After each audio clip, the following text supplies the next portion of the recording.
So, Smithsonian Air and Space Museum, welcome. You haven't been here before? No. You have been, you've been, he's been. Oh, Okay. we've been many, Have you many been to times. the museum downtown on the mall as well? Okay, we're one museum, we got two buildings. The museum down on the mall, down at 4th Street and Independence Avenue, has been open since 1976. They are refurbishing it right now, and really only half of it is open at the present time. But that was the flagship museum. The museum had such a big collection that in the late 90s they started to plan for a bigger building. They needed more space, and they settled on this location here. Now this building, hi kids, come on over. I'm just starting to say what we're going to do. Welcome to the museum. Have you been here before? Not really. Not? I She was here once. but yeah. All right. Well, welcome. I'm going to give you a tour, and I'm just explaining that the Smithsonian Air and Space Museum has two locations. We have a building on the mall, and then we have this one. The building on the mall opened in 1976. This one opened in 2003. This building, I don't know if you noticed it on the name when you came in, but it's called the Stephen Udvar-Hazy Center. Well, that's a little unusual for a Smithsonian museum, but the reason, you might guess, has something to do with money. This building was not built with tax dollars. This building was built with private subscriptions, and Mr. Stephen Udvar-Hazy is of Hungarian descent. And he actually emigrated to America as a teenager in 1956 during the Hungarian Revolution. And when he came here, he eventually got his education. He's an engineer. He became a pilot. He's certified in multi-engine jet aircraft. He started a company that buys airplanes from the manufacturers and leases them to the airlines. He was really the person that came up with that idea to help the airlines avoid capital investment in airplanes and just lease them. When they were raising money at the very beginning, Stephen Udvar-Hazy donated $66 million to start this project. So that's why it's called the Stephen Udvar-Hazy Center. He is still a very generous supporter. We just had our 20th anniversary last year, and he was here. He's still in business in California. So that's why it's called that. This facility is about almost 3 times as big as the building downtown. It's composed of the aviation hangar, that's the north end. The aviation hangar stretches from there down to the south end. Modern military, Korea, Vietnam, some other stuff. We have the SR-71 Blackbird, the world's fastest jet airplane. When we get down here in the aviation hangar over here, we have Axis Alley, World War II over here. We have early flight over here, and then commercial aviation going down at that end. Over 200 major artifacts. We have, the docents here have 5 artifacts that we consider the most important.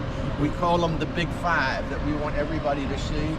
The Big 5 include the SR-71 Blackbird. That airplane right there is the fastest jet airplane in the world. That airplane cruised at 2,200 miles an hour. Back in the space hangar, we have Space Shuttle Discovery. Discovery is the shuttle that flew the most missions. It went to space 39 times. There were a total of 135 missions, shuttle missions. Discovery did 39 of them. The airplane up here that you see with the R on the tail, that is the Enola Gay.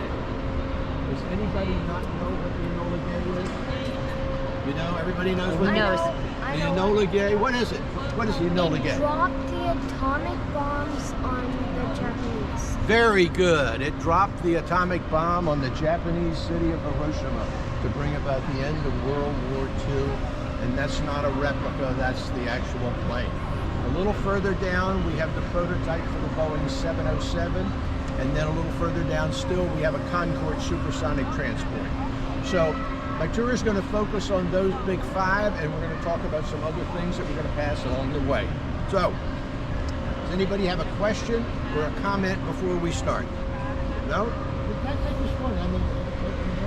I couldn't hear you. Is the black paint, the black outline, to keep it away from radar? keep it away from. Does the black outline have anything to do with keeping it away from radars or stealth characteristic? Yes, it does, and I'm going to talk more about that when we come back to it. Okay? All right, anything else? Are you Hi there. doing 11 o'clock? I'm doing the 11 o'clock Then tour. we're in the right place. Welcome. Where are you folks from? My brother's from England. I live here. I'm from England. Welcome. Well, we got some other English people over here. How you doing? Australia? Nice to have No, from you. UK. I just finished my introduction. Been there a bunch of times. But we're going to start. So do you. It's vacation. All right, ready to go? Follow me over here, please. So we're in England and you guys Just outside of London.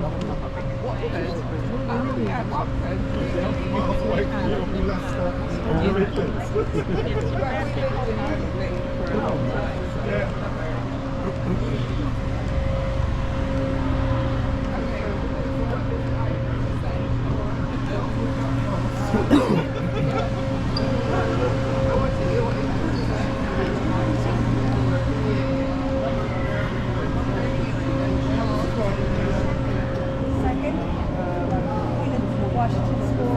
Yes, they're off. Oh, they all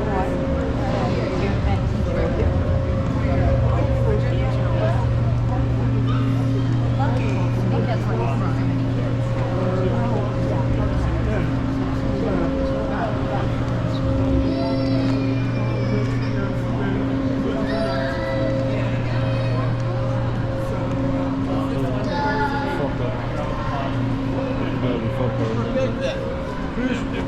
Cruise to Forbidden.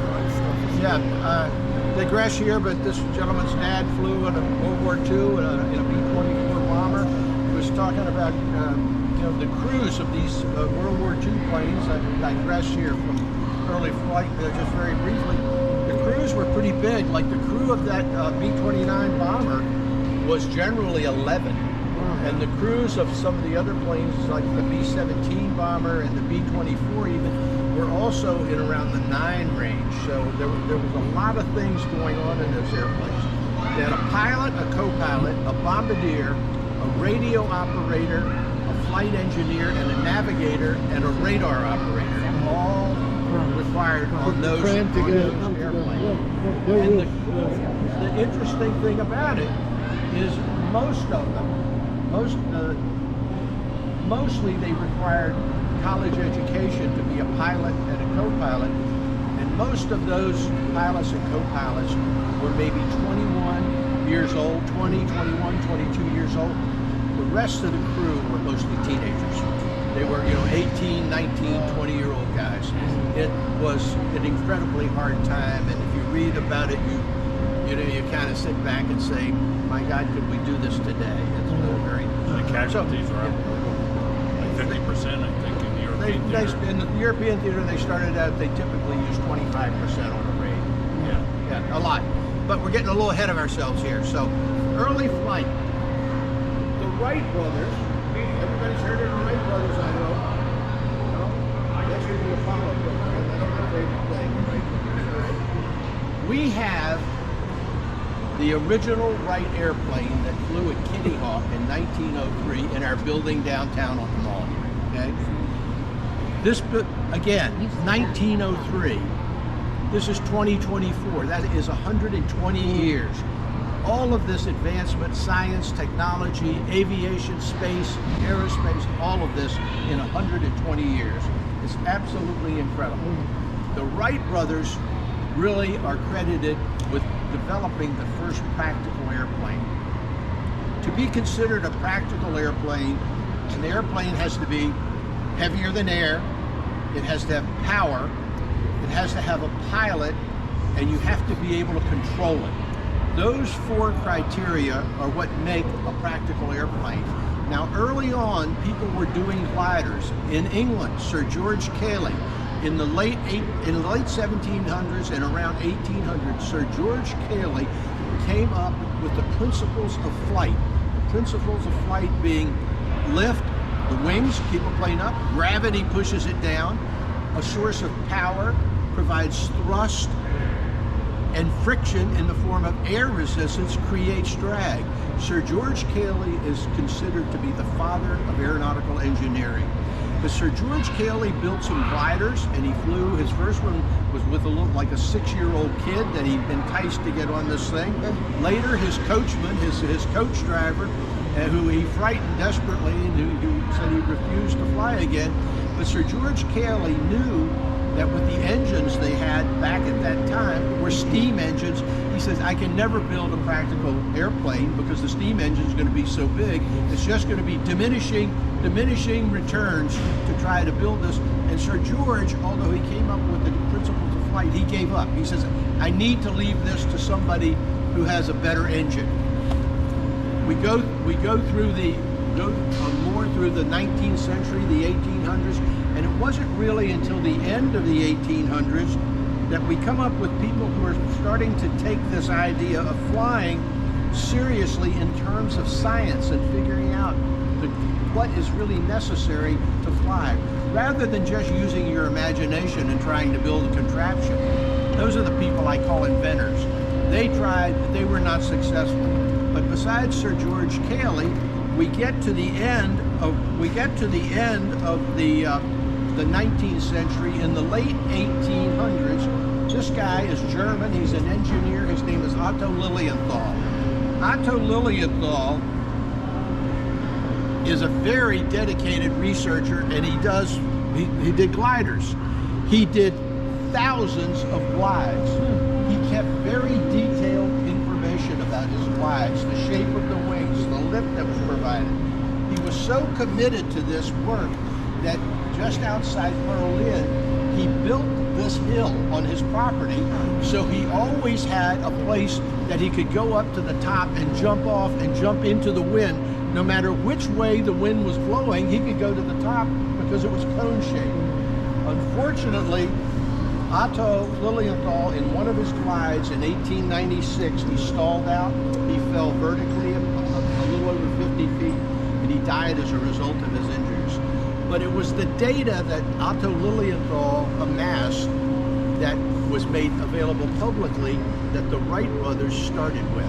And it's rather ironic because the Wright brothers got so serious in their research that they ultimately proved that some of Otto's information was not correct and they had to change it.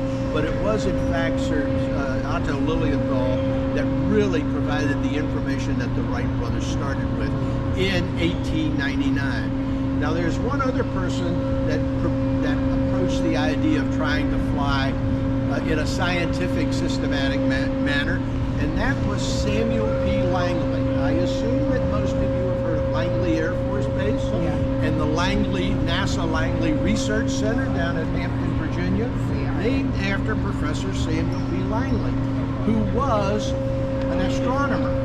But his first job as an astronomer was at the University of Western Pennsylvania, which is now known as the University of Pittsburgh. And on the side, Langley started experimenting with shapes of wings. He would even use bird wings, and he put them on the end of a big rod. He called it a whirling arm. It was like 40 feet long. He would pivot this thing around, and he would measure the lift. And toward the end of the 1800s, toward the ends of 1800, Langley actually built this thing, which he called his Aerodrome number 5. Now this has a 15-foot wingspan, and it does not have a pilot, and it is not controlled. So it doesn't meet the criteria of a practical machine, but it does have lift, and it does have thrust. Langley flew this thing twice in 1896. Once it went 2,500 feet, once it went 3,500 feet. Again, no pilot and no controls. It basically went in a straight line. He launched it from a houseboat in the water, and when it landed, it just glided to a smooth landing. Langley also made the decision. This thing was powered with a one-cylinder steam engine. Langley also made the decision that, I gotta wait for a better engine. I can't do it with a steam engine. So he gave up. But in 1900, the U.S. Army had experience during the Spanish-American War, and they were using balloons to observe the enemy. And they said, if we had a powered machine like the Langley Aerodrome, big enough, we could put a person on it, that would be perfect.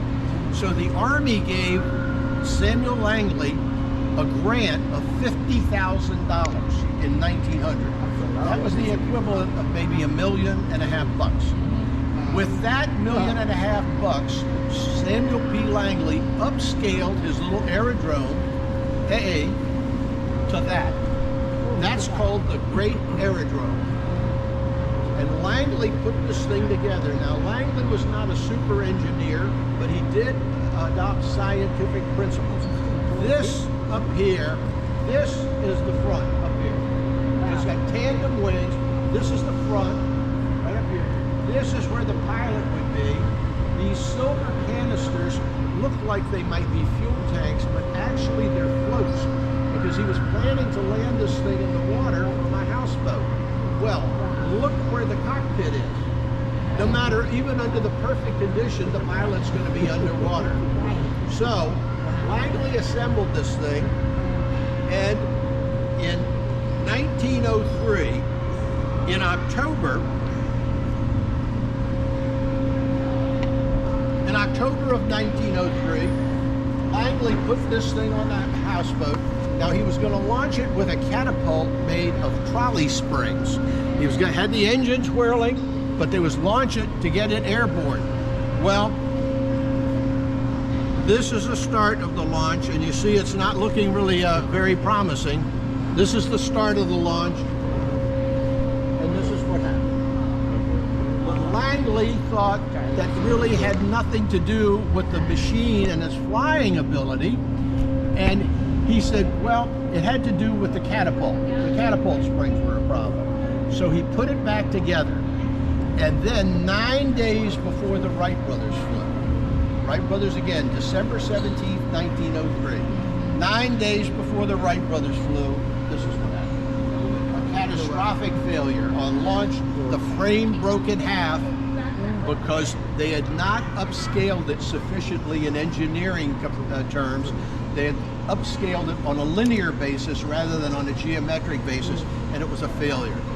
Professor Langley was crushed, and then the rest of the story is, of course, on December 17th at 10:35 in the morning, the Wright brothers were the first to fly, and it changed the world. It wasn't immediately clear how important what the Wright brothers had done, because this plane flew in a very awkward and difficult fashion to control, and it was actually 1905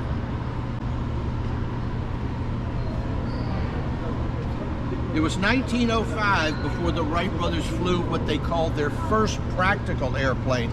And this is a picture taken in Dayton, Ohio. And in this airplane, their 1905 flyer, the Wright brothers could take off from the field, fly as long as they had fuel, fly circles, figure eights, and land. It was 1905 that, and between 1903 and 1905, not many people had ever taken seriously the idea that the Wright brothers had actually flown.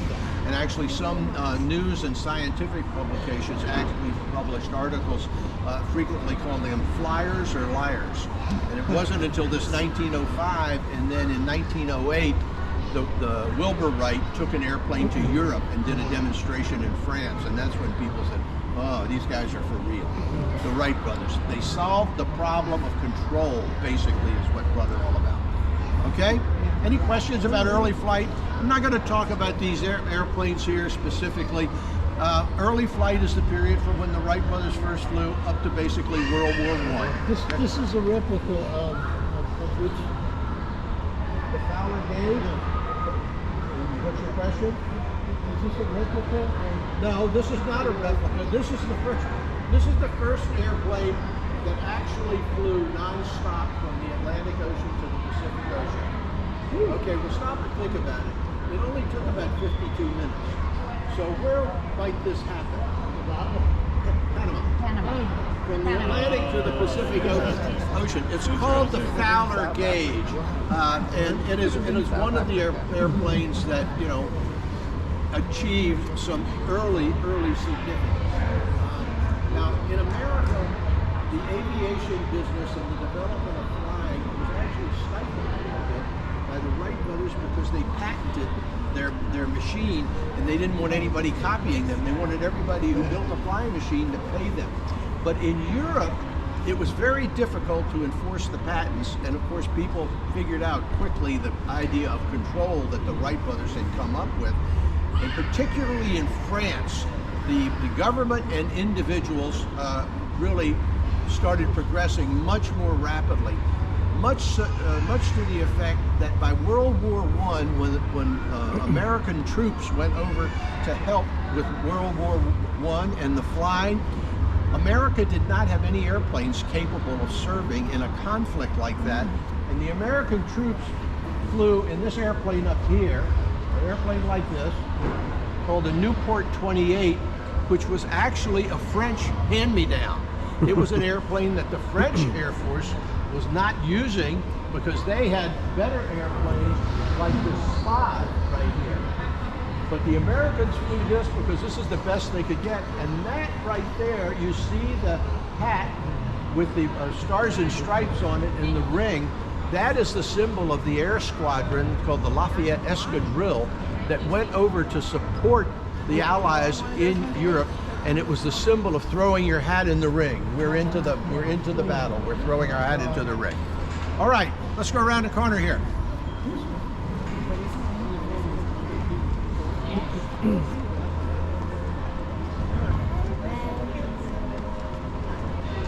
This airplane right here on your right is called a Cadrone. It's a French airplane. It is the world's first bomber. This airplane is the oldest two-engine airplane in the museum's collection here.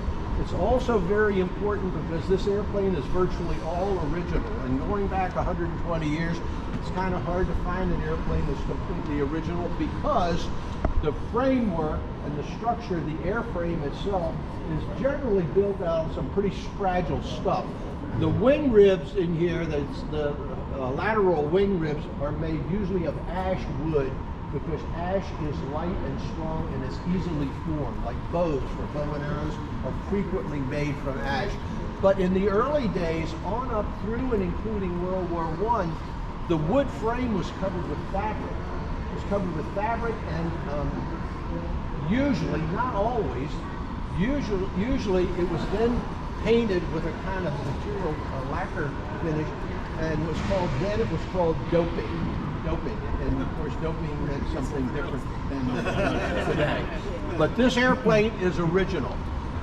These engines here are worth a brief mention here, and these engines look very much like a fairly modern radial engine.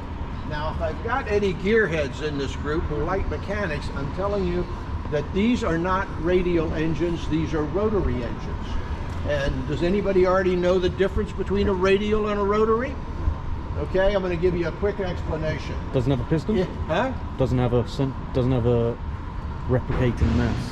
It doesn't have a what? piston. A piston, effectively. No, they do have pistons. And let me just tell you quickly.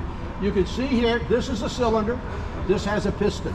Now, in our automobile engines, as the best example, we have an engine that has a cylinder and a piston goes up and down in it, and it's connected to a crankshaft, and that's connected to the transmission, and that's what powers the airplane. The crankshaft turns. In the rotary engines, the crankshaft did not turn. The crankshaft was static, but these pistons going up and down here around a static crankshaft made all of this mechanism turn. All of it is whirling. Now, in this time period, this was actually not as kooky as it might seem today, because this engines didn't need a separate cooling mechanism because these are thin, and all of this stuff whirling around, just the air would cool it. Also, a rotary engine fuel system mixed the oil and the fuel pretty much the way a two-cycle engine does. It's called a lost oil system. It didn't have a crankcase. It didn't have a pool of oil sitting in it. The fuel and oil were mixed, and in those days they used castor oil as the lubricant, because castor oil as a vegetable product did not mix with the gasoline. So that was a cool thing. The problem is that the pilot and the crew flying these things, flying this for a couple of hours and breathing all of those castor oil fumes, well, I don't know. Everybody here might be old enough to remember one of the uses of castor oil was as a laxative.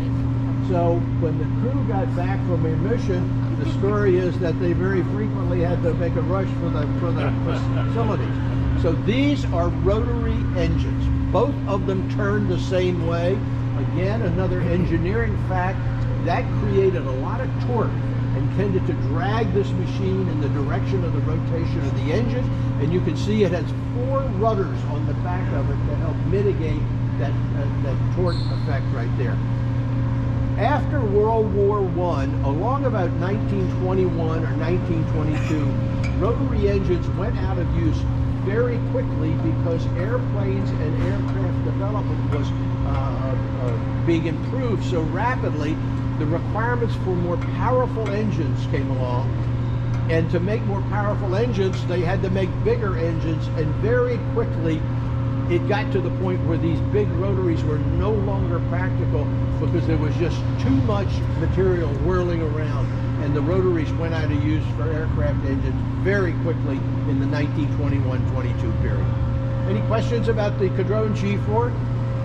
Not a very sophisticated bomber.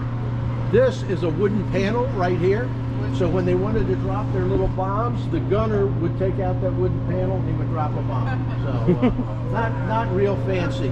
For communications, they had to use Morse code, and you see this little thing here that looks like a plumb bob. That is the end of the radio antenna. So they didn't want to leave the antenna streaming out the whole time, so they would reel it in and only let it out when they needed to make a radio transmission, and when they finished, they'd reel it back in. So you see that right there. Any question? Around the corner? Yeah.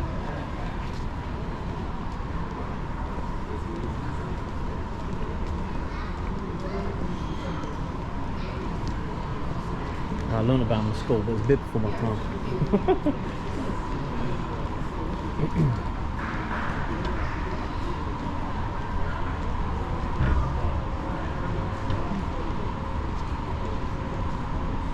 I didn't know the crank was stationary though. That's pretty cool.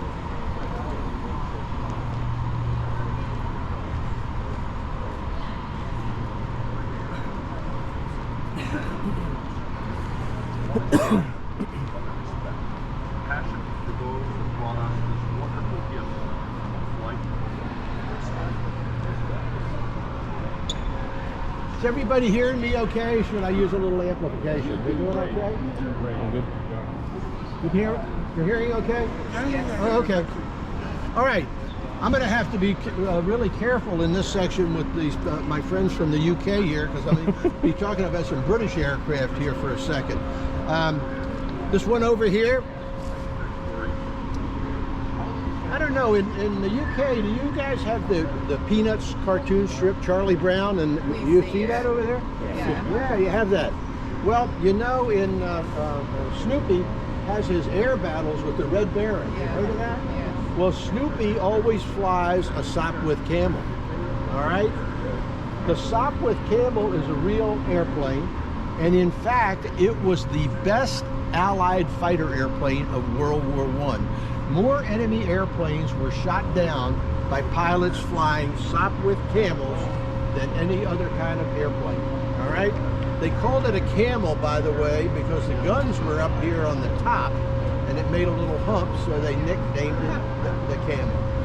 This one is especially important, and they don't even have one like this in the UK, because this is the last camel that exists in the world today that was built by the Sopwith Aviation Company in the UK. Really kind of important here. Another early flight here. Now, in 1909, a Frenchman named Louis Blériot became the first person to fly across the English Channel. He flew from Calais to Dover. And that was a huge deal, because prior to 1909, people in the UK, Great Britain, thought, well, we're protected by this big moat around us called the English Channel, and we don't have to worry about anybody attacking us. But when Louis Blériot made this flight, it kind of changed the equation very significantly.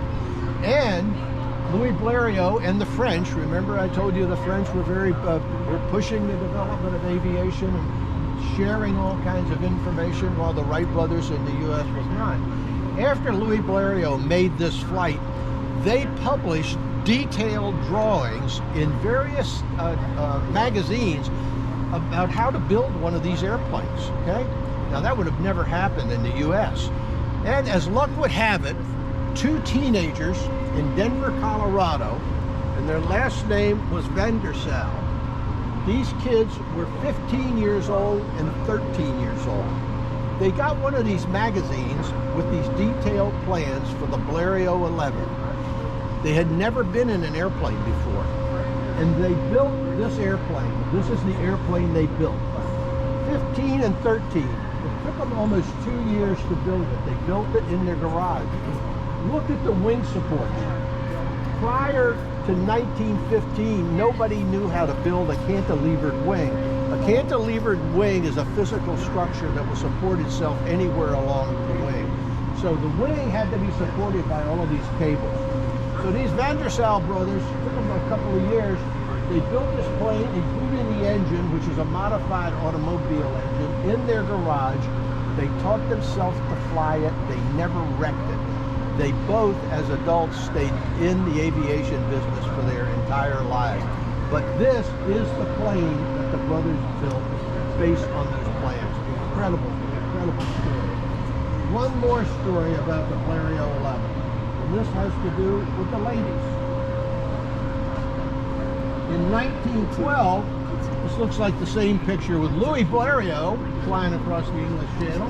But in 1912, an American woman named Harriet Quimby was the first to fly across the English Channel. She flew from Dover, supposedly to Calais, but went off course because it was foggy, and she landed, down the coast a little bit. 1912. She made this flight on April 16th. Now there was a big happening in the world of news on April 15th, 1912. Does anybody reach back and remember what happened on April 15th, 1912? The Titanic sunk.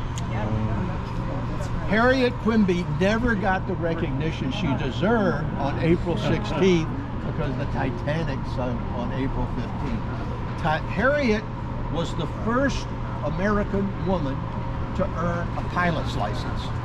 And it wasn't really a license then, it was pretty much a certificate, because licenses per se in America were not required until 1927.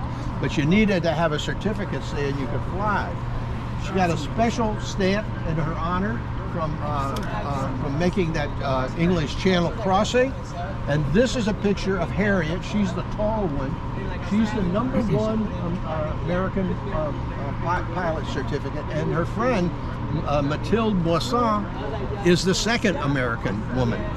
And the Harriet Quimby story has a sad ending, because in 1912, just a few months after she made that flight, she was performing at an air show in the Boston area here, and that's how she made a lot of money performing it, and she had an accident and she died in that crash. But Harriet Quimby was a real trendsetter in aviation and a real booster for women's rights in that area. So over here, let's go over here, and we're going to talk about the Hawker Hurricane. And we'll do a 5-cent update on what happened in World War II. But on September 1st, 1939 is when the Nazis invaded Poland. They overran Poland and France. By June of 1940, the Germans were at the Atlantic Ocean, and they kind of subdued France, and people were very worried. At the same time, we learned from intercepted communication that Hitler had the plans called Operation Sea Lion to do an amphibious invasion of the British Isles and occupy Great Britain. That frightened everybody, because if we lost the UK as a forward base in this war, where are we going to be flying our planes from? From Greenland and from North Africa. Not a very interesting proposition. And I digress briefly and say, at this time, because of that fear, the U.S. Army Air Forces came up with some specifications for the development of a new long-range airplane. And that airplane was going to be one that could fly a 5,000-mile non-stop trip at 30,000 feet at 400 miles an hour and carry 20,000 pounds of bombs. Okay? Those specifications went out around 1940. I'm going to come back to that in a minute when we go around the corner to another airplane. In the meantime, Hitler knew before he could do his invasion of the UK, he was going to have to wipe out the RAF. Okay? And the way they approached that is obviously with a big bombing mission. The airplane that you see right here is a Hawker Hurricane. This was the most numerous British fighter at the time.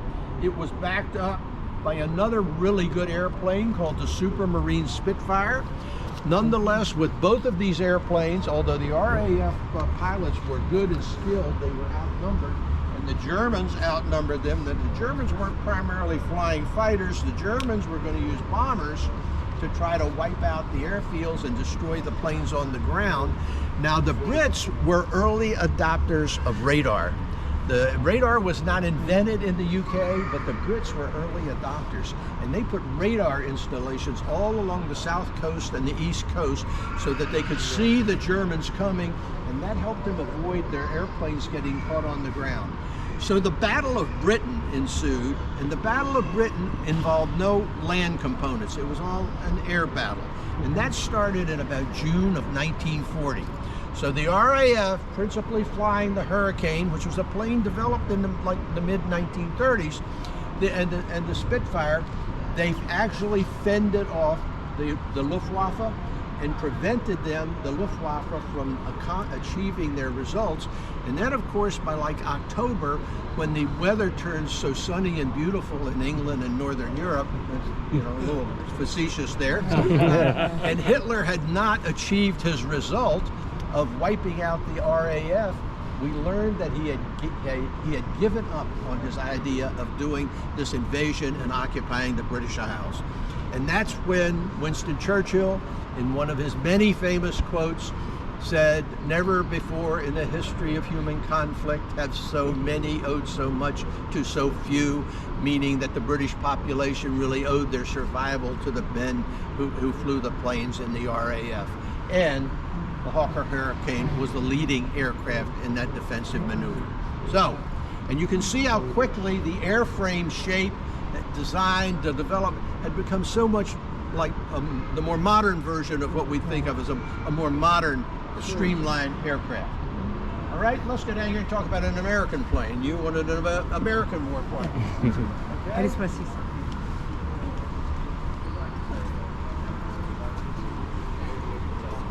Yeah.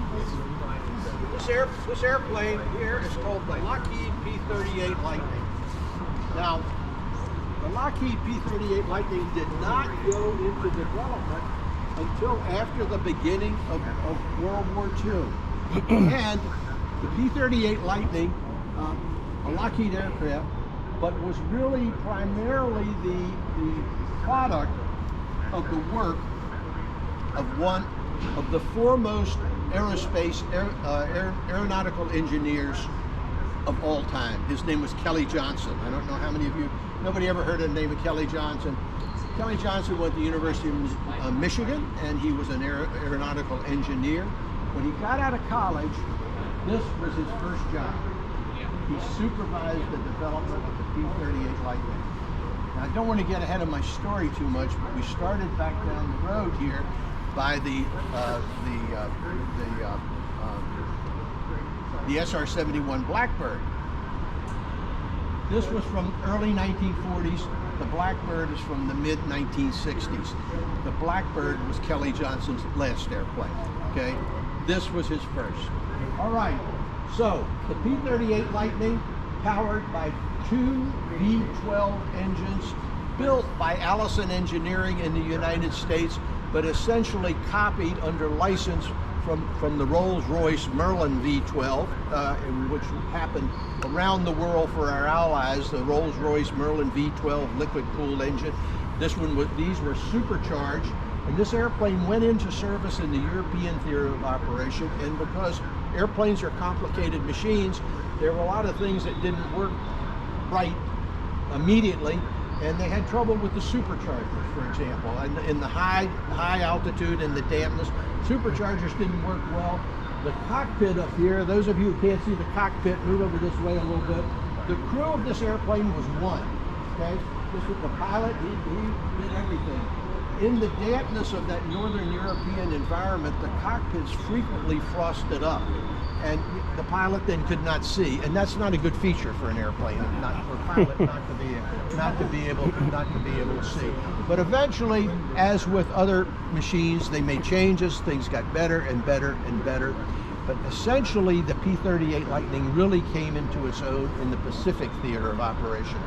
This was the first Allied warplane that could fly faster than 400 miles an hour in level flight. All right. This airplane in the Pacific theater of operation was flown by America's two leading aces. An ace is a pilot that shoots down 5 or more enemy airplanes. America's leading ace in World War II was a guy named Richard Bong, and he shot down 40 enemy airplanes flying a P-38 Lightning. Also, his runner-up was Thomas McGuire, who shot down 37. All of these two guys were stationed in the Pacific theater of operation and fighting the Japanese. One really cool story I like about the P-38 Lightning is in 1943, the U.S. Navy intercepted some coded communications from Japan that revealed that a high delegation of Japanese military and civilians was flying from Japan to New Guinea for war planning and war direction. And the U.S. Army Air Forces decided, well, this would be a good thing to do, is to get rid of these guys. So they planned this intercept. It was going to be a 700-mile intercept over open water, which was, very challenging then, and, would probably be a little difficult today. But they mobilized a wing of 16 of these P-38 Lightnings, and they intercepted these two Japanese bombers that were flying, these Japanese officials, and they shot them both down. One of the occupants of the Japanese plane was Admiral Yamamoto. Admiral Yamamoto was the guy who planned the attack on Pearl Harbor, so we're making some progress there. The P-38 Lightning also, in addition to the fancy engines here, supercharged engine, these are the guns here. It's got 450 caliber machine guns mounted on the nose, and most of them had a 20 millimeter cannon right in the nose here. Now, if you glance over here to the Hurricane, and you see the guns are mounted on the wings. When an airplane has wing-mounted guns, the fire has to be calibrated so that it converges at a certain point out in front of the plane. Usually that was, somewhere between 200, 250 yards like that. But that also meant that the bullets were, making an X pattern, and there would be dead spots where there were bullets. Not so with the P-38, because the pilot was looking right down the nose, these 450 calibers. Very often get asked a question, why are the gun barrels different lengths? The magazines holding the bullets were big round things, so they staggered the magazines back there so more of them would fit better in the narrow nose of this airplane. P-38 Lightning. Now you asked me, sir, about more American or Allied warplanes. From where we stand right now, you can look up and you can see a Hellcat, a Navy Hellcat. Okay. Over here, although it's not in military colors over here, this is a P-51 Mustang. The P-51 Mustang was another airplane that was developed after the beginning of the war, and it was in fact first delivered to the UK, and it was the Brits that gave the name Mustang to that airplane, not the Americans. But that's the Mustang. Around the corner, we're going to see a P-47 Thunderbolt. Questions so far? What was the range that they would shoot? What was the range? Yeah. The range of those 50 calibers was probably, I'm guessing a little bit, we're not supposed to guess, I'm supposed to say I don't know if I don't know. But the range of the range of those, I would say, to be effective might be 300-400 yards, something like that. Yeah. Now the bullets would obviously go a longer distance. I mean, a handheld rifle in World War II, like the 30-06, if any of you know about guns, a 30-06 can actually, with some sort of accuracy, snipers use that for distances approaching a mile. But it was, for real effective range, probably 200-300 yards, 400 maybe max. Okay? Any other questions? Did they call it? Say what? What is this actually? This airplane, we're going to get to that one. Oh, okay. Can I put you off for a second? Yeah. That's going to be next. Interesting. Yeah, it's more than interesting. Yeah. Was the Mustang called the Mustang Power? I don't know. You guys named it. Yeah. Does it look like a horse? No, I think it was. I think it was because it was the power and the effectiveness, and it was relatively small. And the Mustang was the when the war, the bombing was at its peak, and most of the raids were from the UK, from the east coast of UK. We would send out our fighter airplanes to support the bombers, and the fighter airplanes didn't have the range to go all the way to the target. So the Germans would wait for when the fighters had to peel off to go back for fuel. When the Mustang came out, they also came up with wing tanks they mounted on there, and the Mustang was the first fighter plane that could go all the way to the targets and back. So that cut down the bomber losses substantially. Sorry, what did Now you during say? the, Oh, sorry, what was that thing that allowed them to get closer to the target? Did you say? Yeah. the thing, wing tanks, extra fuel tanks Yeah. that they would mount on the end of the wing. So they would start off with the wing tanks full of fuel. They would use that fuel, and then they would just jettison them. They release them. They didn't fall. Yeah. Okay. But having the wing tanks enabled them to go all the way to Germany to bomb the targets in Germany. Previously, they had not been able to do that. Okay. Any other questions right here? All right. You don't mind me joining middle? No, it's Okay. a public tour. Glad to have you Thank along. you. I heard recently, I don't know if it's true, that when they intercepted Yamamoto, it was his wingman, the lead's wingman, that got him, apparently. The American? Yes. Yeah. Is that true? I don't know if I saw it online.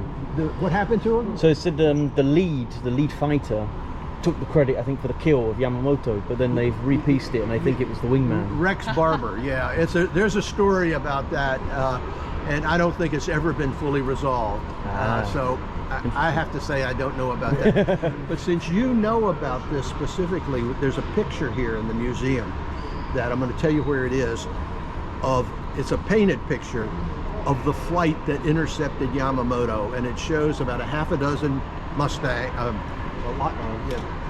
Lightnings in flight, and the picture is signed by all of the surviving airmen from World War II, and it's on this level, and you have to go out like you're going to go up to the tower, and there's a row of pictures mounted on the wall on this level down there. It's really cool. It's my favorite picture in the whole museum. It's signed by Rex Barber too, and yeah, I've read that story, and I don't think it'll ever be resolved. Yeah. Bit of a tough one. Yeah. Okay. Thank you.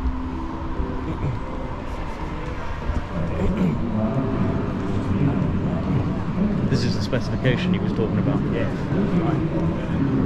Although, yeah, I don't know. Well, I don't, because I think that's the B-29, but I don't know whether or not the B-17 was technically the first Okay. one. The first thing I want to do here is tell you that these engines and this rudder have nothing to do with this airplane I'm going to talk about here. These engines and this rudder belong to an airplane that we have in our restoration hangar called a Martin B-26 Marauder, and this one has a name called Flakbait. This airplane, the body of this airplane is being restored in our restoration hangar right now. The significance of this airplane is that is the Allied warplane that flew the most missions in World War II, combat missions. And you know, we were losing 25% of the bombers in the early part of the war on every mission. This airplane flew 206 bombing missions, okay? And at the end, if anybody, if your ears aren't tired and you want to see it, I'll go up to the restoration hangar with you and we'll see what's up there, because things in the restoration hangar change. But I know this is still there. Okay, so you asked the question about what this big airplane is here. Bomber. All right, now this is important right here. Does that mean anything to you? Yes. Okay. The Enola Gay, this is the airplane that dropped the nuclear bomb on Hiroshima, Japan on August 6, 1945. But I'm going to start first with the story about the B-29 Superfortress. The Superfortress name came, in fact, from it really generated with the B-17 bomber. And when the United States rolled out the Boeing B-17, which was used widely in the European theater, the story apparently is that one of the press representatives, when they rolled this airplane out with all of these gun turrets and all of this new mechanism, this press guy said, "My God, this is a flying fortress." And that's how the B-17 got its name, as the B-17 Flying Fortress. So when they came up with the B-29, which was substantially larger and had more armament, they needed a new name. So this became the Superfortress. All right. Now, remember around the corner when I gave you the brief background of when we were worried about the UK falling to Germany. Specifications went out for the development of a bomber that could fly 5,000 miles, 30,000 feet, 400 miles an hour, 20,000 pounds of bomb. This is it. This is what happened. And for those of you who know, everybody know what the Manhattan Project was? Yes. Okay. The development of the B-29 Superfortress cost 50% more than the Manhattan Project. All right? The plane did not go into development until after the beginning of the war. Okay? And it was never used in the European theater of operation because it really did not become available until like 1944. And you know, by then things were already looking super grim for Germany, and we were just kind of finishing off that part. So they put these things into operation in the Pacific theater of operation, but initially there were no islands in the Pacific that we had captured at the time that were close enough to Japan where we could use this plane even with this increased range. So initially in 1944, they started flying this airplane from India over the Himalayas and doing bombing attacks on Japan by flying over the hump, they called it. And they were really not particularly effective because the logistics was incredible. Just providing fuel for the planes to make that trip was just a mammoth undertaking. And so there was sir, you can come in and take pictures. Come on up. You can come on in. Come on. You can take pictures. So the plane was not as effective. And remember, it was going to be a strategic bomber. This airplane included a top secret device in World War II, which is right there, and it was called the Norden bomb sight. Norden bomb sight is a little bit of an anomaly because it was super protected, and not every bomber had one, and the planes that did, the bombardiers had special instructions that if the plane was going to be lost or captured, they were supposed to destroy that bomb sight. Turns out after the war we learned that it was not as good as we thought it was. The Germans already had something better, so it really wasn't, you know, that big a deal, but we thought it was then. In any event, the people that developed this bomb sight claimed that they could drop a bomb in a pickle barrel from 30,000 feet. That was the message they said.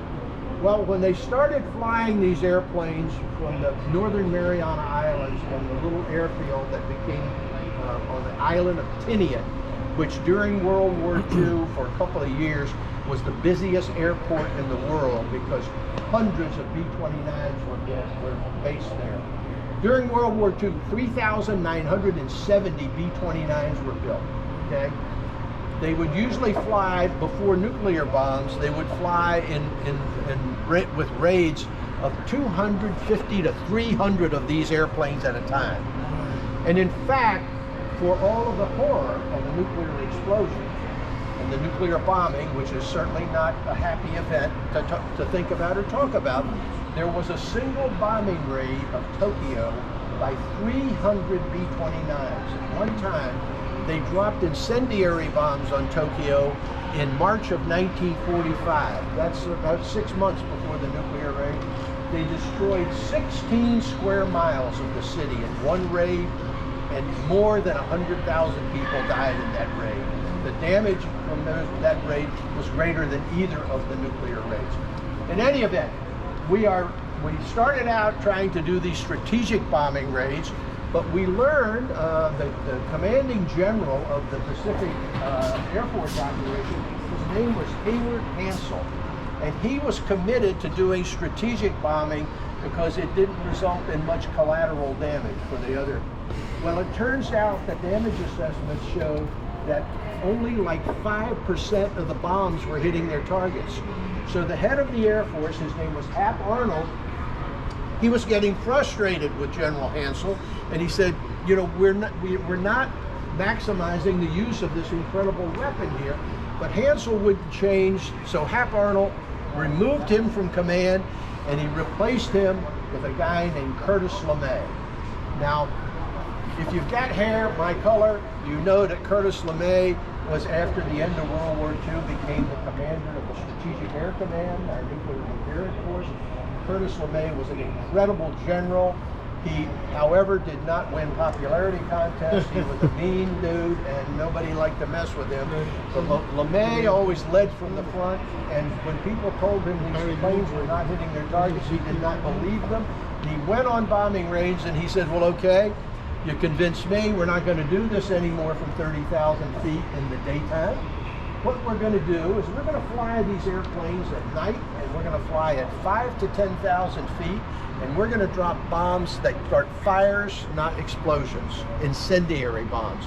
And that's when they started with the incendiary bombing attacks that included the Tokyo raid.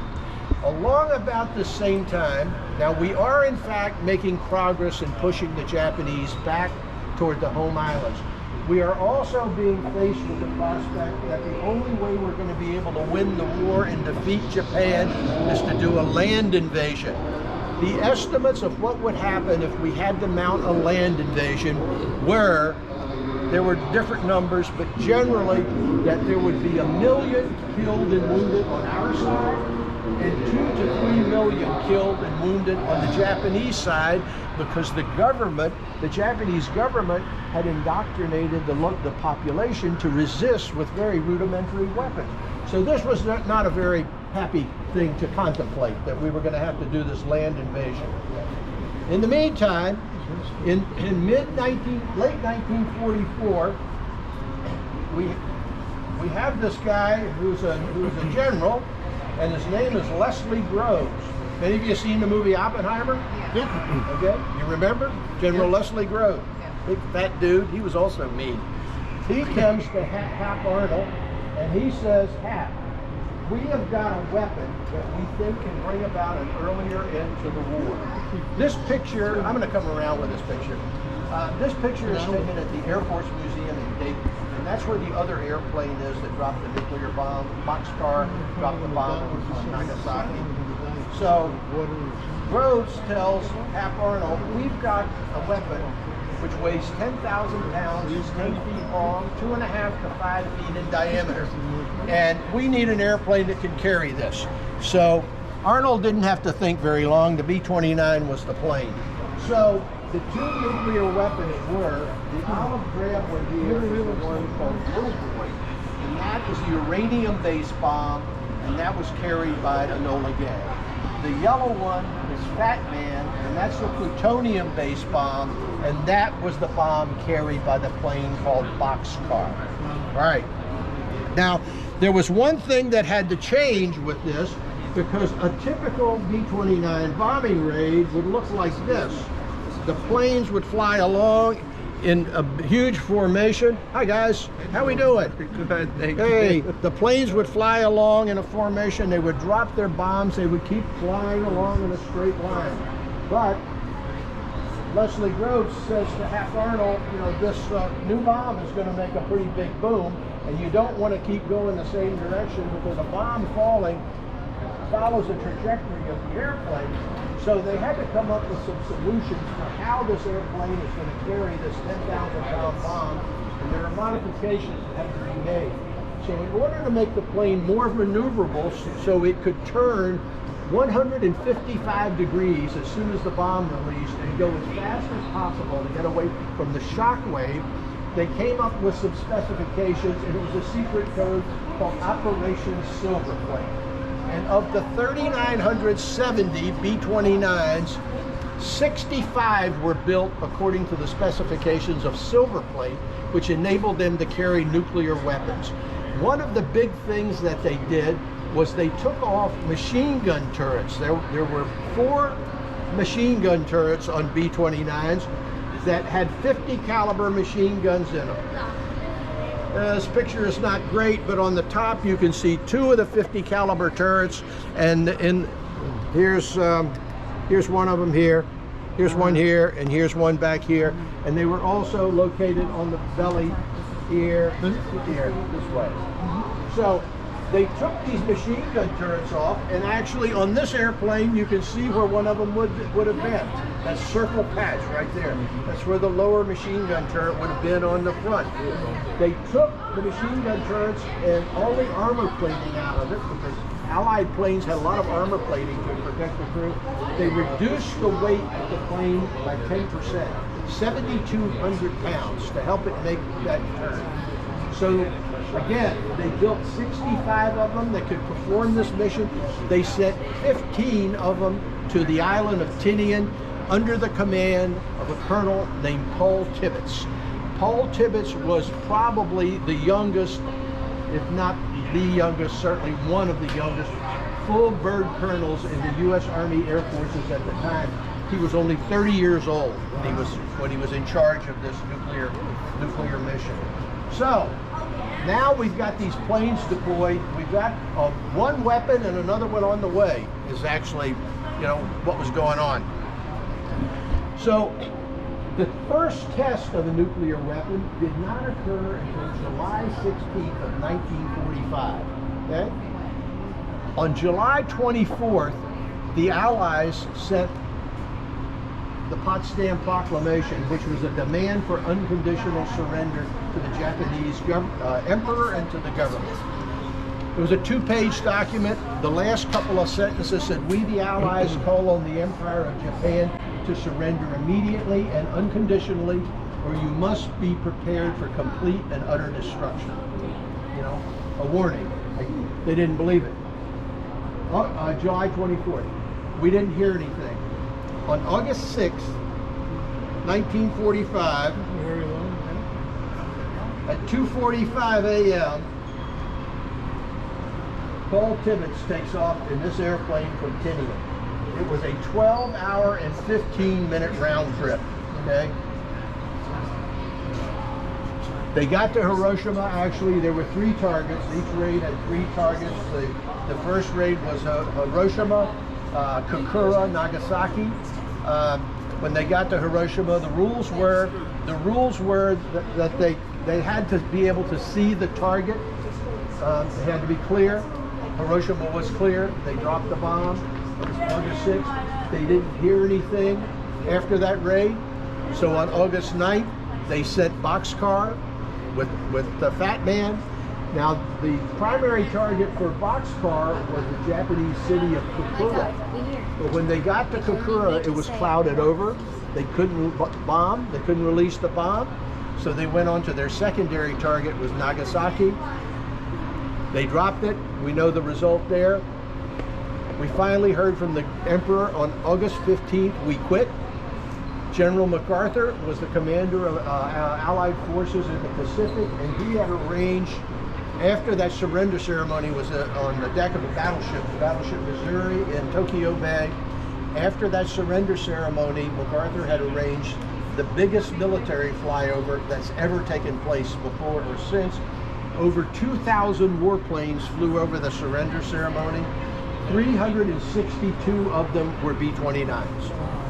Okay, why is it called the Enola Gay? Who knows? Police sitting down. Huh? You don't know? I've been told before. Paul Tibbets' mother's name. Paul Tibbets was from a very well-to-do family, and Paul Tibbets, he learned to fly when he was young. He went to college, he was in medical school.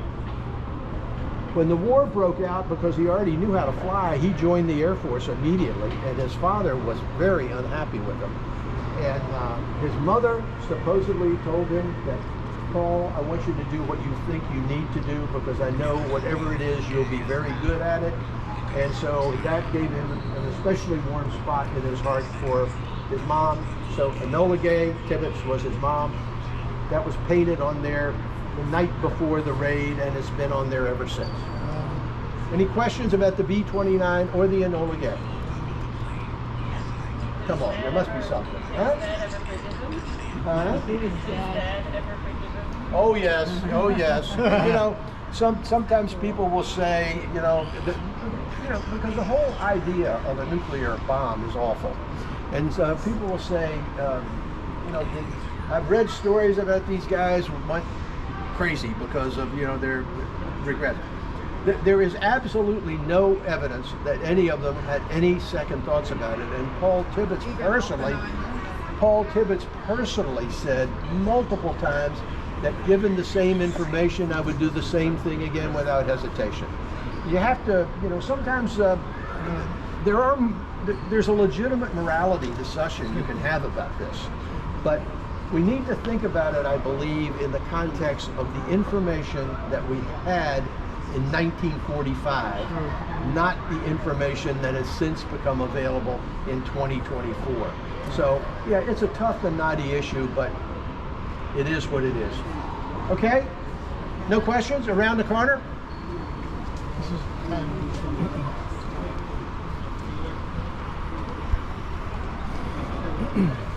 I'm surprised I don't have a 7.4. Yeah. Maybe it's just too big. How are we doing? How's your hearing holding up? Everybody, It's good. your ears tired? Nobody's ears are tired? We're going to talk about something a little more cheerful. Yeah. Boeing 29 or Bomber 29? The way they It was the B is for bomber, but it was also a Boeing airplane. Okay. But there were other planes like that Marauder that I told you about over there. That was called a B-26, but that was made by Martin, the aviation company Martin. So just a coincidence. Yeah. So another Boeing story here. This, of course, takes place after the war. So this airplane right here is what I call a one-off. It's if you know Winnie the Pooh and you know about Tigger. The wonderful thing about Tigger is I'm the only one. Well, this is the only one of these. This is a prototype for the modern jet transport. And this started out as an airplane called the Boeing 367. And the way that this airplane started out was after the war, the head of Boeing had this idea that there was a requirement and a need for a large jet-powered transport air refueler or passenger airplane.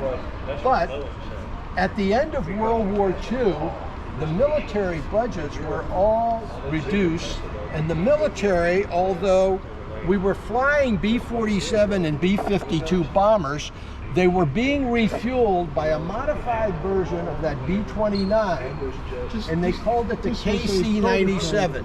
But if you look at this picture here, you can see that the B-52 bomber has got its wheels down and his flaps down to go slow enough to stay behind this. So this was a very awkward refueling mission here. But nonetheless, the military couldn't afford the R&D to come up with a better plane. The civilian airlines had been without new aircraft all through the war, and as soon as the war was over, they started buying new propeller-driven planes. So by 1950, they had put all their money into new propeller planes, and they didn't have any money. The president of Boeing, William Allen, he thought there was a central need. He made a huge pitch to the Boeing board of directors, and he was able to convince them to fund the development of a large transport jet-powered aircraft. And that happened in 1952. It was an incredibly bold decision in business context because it resulted in about the commitment of like 25% of Boeing's net worth. If it had been a failure, Boeing could have gone out of business then. They could probably use a guy like William Allen now with some of the stuff they're going through. But they got the money. They got the money in 1952. By 1954, they rolled this baby out, right here. And just a couple of months later, we got the first flight. So now they built this new fancy airplane in pretty much record time, but they still got no contracts on it. So the head, William Allen, says, here's what we need to do. We need to sell some of these things. And the way he wanted to do that was he invited people from the International Air Transport Association out to Seattle in the summertime to Lake Washington, where they had hydroplane races. They were called the Gold Cup races. And during intermission, William Allen wanted to entertain his visitors by flying this airplane over the reviewing stand. So he had his test pilot, and I showed Tex Johnston here because Tex looks really like a sneaky dude, and he was pretty sneaky. And I'm going to explain to you what he did that was so sneaky. So unplanned and unknown to everyone, when Tex flew this airplane during intermission time for the races, for show it off, he was at 5,000 feet, you know, pretty high. He did a barrel roll in this airplane over the stands. You know the story? He did a barrel roll, and this is a picture of the plane when it was upside down. It was taken by the flight engineer. Now, for those of you who have been to air shows where you see the military planes do these snap rolls, that's not what this could do. But it did a big looping barrel roll, and it did.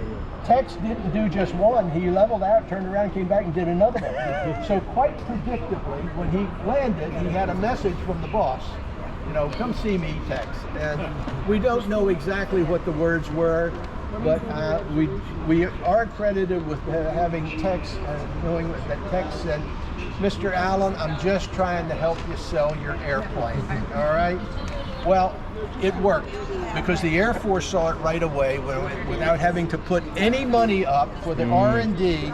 The Air Force started buying these things for the KC-135 tanker. And this is a very cool picture. I like it because this is this airplane here with the first KC-135 that went into service for jet refueling. All right. So very important. But there was something.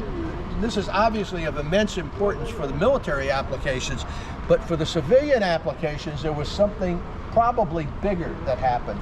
There was a guy named Juan Tripp. Anybody ever heard of Juan Tripp? Juan Tripp, come on. Nobody old enough? I actually flew on Pan Am. Juan Tripp was the founder and chief executive of Pan Am. Juan Tripp goes out to Seattle, and he says, Mr. Allen, this is the back of this airplane here, the way they had it fixed up. This airplane is only big enough in diameter, I can put 5 seats across. You will make this airplane a little bit bigger in diameter, so I can put 6 seats across. I'll buy 20 of them. And they cut a deal there. And then in 1958, Pan Am put the Boeing 707 into service. Now, I can't let this moment pass without telling my British friends that I am not neglecting the de Havilland Comet. The de Havilland Comet was a beautiful airplane, and it preceded the Boeing 707. Unfortunately, the de Havilland Comet engineering preceded the Boeing. It was a beautiful airplane, no question. It was a little smaller, it had around 50-some passengers, I think. But de Havilland started flying this thing in the early 50s. So the Brits started flying it with the BOAC, British Overseas Airways Corporation, now British Air. And within a short, about 9 months after they started flying the airplane, and they were flying it to some of their former African colonies and former Middle East colonies, within a very short period, 2 of these planes crashed with passengers. And, you know, that's not good PR for an airplane when you start, you know, it's like, look at what Boeing's going through now with their trouble. Well, the de Havilland engineers figured out the problem. And the way they figured out the problem was they built this big water tank, big enough to put the whole fuselage in. And they started pressurizing and depressurizing the airplane. They got to something like 9,000 something iterations. They started to get little teeny hairline cracks around those big square windows. That's why airplanes today have little oval windows, because when an airplane is pressurized going up to 30,000 feet or higher, it puts pressure on the fuselage. It actually expands very slightly, and then when it depressurizes, it contracts very slightly. So you do this 10,000 times, it's like bending a paperclip back and forth. The fuselage gets weak. They got hairline cracks there. Actually, the Boeing, the Havilland engineers fixed the problem, and the Brits started flying it again as a military aircraft, but they were never able to convince the flying public to get back on board because of the losses they could have. And other engineers, other aircraft engineering people later said, you know what, guys, if it hadn't been de Havilland, it would have probably been us, because it was a new design concept, a whole new flying operation. Questions here?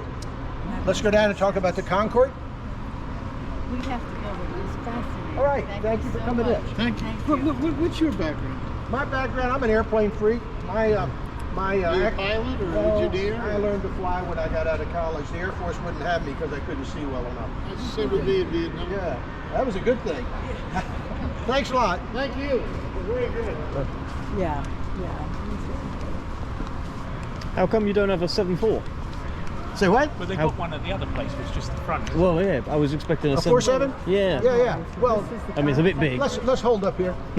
I don't want to go any further because these lights shine in everybody's eyes. If you get too much further, the lights are going to shine. Yeah, actually the 4.7 that we have the nose in our building downtown. That was the 27th 4.7 built.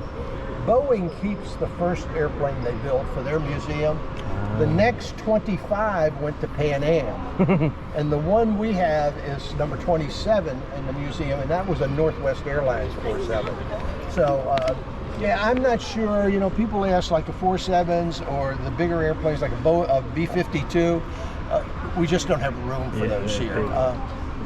Anyway, we're going to talk about the Concorde supersonic transport.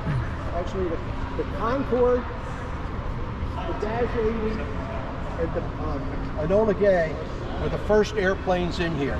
So it's very unlikely that they're going to be moved because it's like a jigsaw puzzle. It's really tough to move things around. Although the building at both ends, those doors open up completely all the way up to that area up there. But if they do open them to move artifacts in or out, they very carefully monitor the weather because they don't want any wind gusts in here with all of these airplanes because they have a big problem. So the Concorde supersonic transport. This is an interesting aviation development, and the Concorde itself is an incredible technological feat. I mean, it is an incredible airplane. The Concorde was built by a consortium of the British and French government. They only built 20 of them. It went into service in 1976. It went out of service in 2003. Now, the United States was also in the game for a while, and our government, this was going to be the Boeing 2707. The United States government was subsidizing this airplane. They never flew one of them. They decided that it just wasn't going to be economically successful, and it's one of the few decisions our government seems to get right. As good as the Concorde was as an airplane, and as impressive as it wasn't economically successful. Now I'm going to tell you why. 20 were built. The airplane flew at 1,350 miles an hour, Mach 2, twice the speed of sound. This airplane, well, I know that most of you have probably flown transatlantic now, and you know how long it took you. This airplane made it in 3 hours and a half. There was actually a Concorde flight. It was a British Air flight from New York to Heathrow that had a 160-mile-an-hour tailwind. Concorde made that west to east flight 2 hours and 52 minutes. Okay, the Concorde had about 100 seats. It held about 100 passengers. You can't go in hours. This is the way it looked inside, and even by modern day standards with business and coach, this is not particularly plush, okay? But they were only there for 3 hours and a half, and I think they probably gave them so much champagne that they probably didn't know where they were anyway, most of it. So they could make the flight in 3 hours and a half, and actually this airplane, Air France, this is the first Concorde that carried passengers. This one went from Charles de Gaulle to Rio de Janeiro, but it had to stop in Dakar, Senegal to refuel. Now, that was one of the issues about the service. It had a range of about 4,000 miles an hour. And I do need to tell my British friends here something I never will forget, is I was in UK, I was in Bath, England in 1972. A little before you were born, I bet. A little bit. Yeah. On my Triumph Bonneville motorcycle. That's a little bit as well. I was in Bath, England. My wife and I were down in the Roman baths, and one of these guys flew over the top. That was in 1972 when they were just developing it down there. Really, something I'll never forget. Anyway, they only built 20 of them, so they had a limited range. The plane went into flight, went into service in '76, right at the beginning of the energy crisis. This airplane used 1 ton of fuel per passenger for each crossing. Okay? When it stopped flying in 2003, the round-trip fare, transatlantic, both Air France, BA, was $13,000 a seat. Push that on up, extrapolate that to 2024. Cost you 20 grand for a seat. The market is not real deep for that kind of thing. The sonic shockwave, the sonic boom was another big factor. The sonic shockwave, most of you probably already know this, but I need to tell you, when an airplane gets to the speed of sound, the compressed air on the leading edges of the airplane create a pressure wave, which functions a little like thunder. Creates this pressure wave. Now, some of my visitors don't understand that the sonic boom does not go boom and then you're done with it. The sonic shock wave is generated, and once it's created over the speed of sound, it stays with the airplane wherever it goes. So it's going boom whatever it goes over. Now, consequently, people around the world, countries around the world pass laws. You can't fly over our land at supersonic speeds, because at 60,000 feet where that airplane flew, a sonic shock wave on ground would sound like a car door slamming. It would, boom. Maybe a little irritating, a lot of them, but no harmful results. But at lower levels, military airplanes creating the sonic shock wave at low altitudes can easily break glass and sometimes do structural damage. So all these countries pass laws, you can't fly over our territory at supersonic speeds.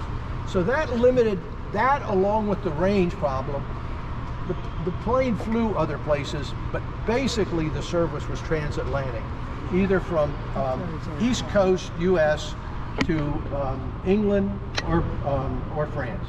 That's where the bread and butter of the operation was taking place. By the time we get up to 2003, the planes were over 25 years old. They were going to be requiring some substantial overhaul and rebuild of the airframes. Now, tragically, there was an accident in 2000. Now, some people think that accident, plane taking off from Charles de Gaulle,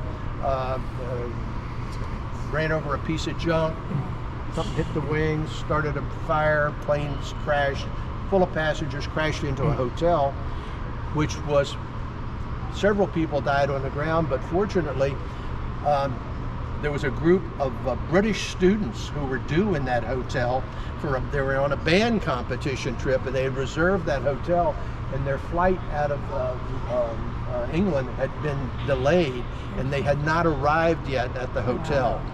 But the fact is, as horrible as that accident was, the accident really had nothing to do with the airplane going out of service. It was all about money, and it was all about the fact that it basically cost so much, and the airlines were not making any money. Even though they didn't have to buy the planes, the government basically gave them the special lease deals on the planes.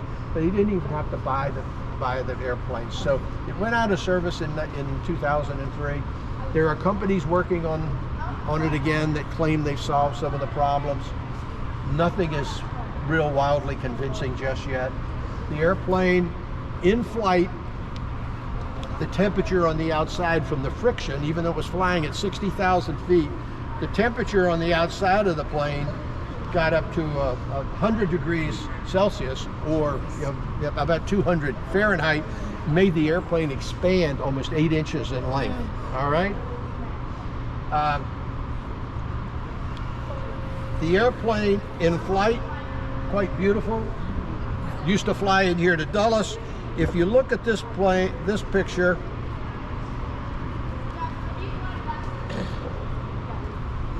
this is a Concorde taking off, and look behind it, okay? And also look at the nose. The nose goes down 14 degrees for takeoff. Oh, wow. That's amazing. And then for landing, it went down 7 degrees, okay? One of my favorite pictures here on this is this one of the Airbus 380. I've had the pleasure of flying first class on an Airbus 380 a couple of times. There is nothing to compare with it, I tell you. So My brother-in-law would fly that every week, back and forth. What the- JFK to Heathrow. the Concorde? The Concorde?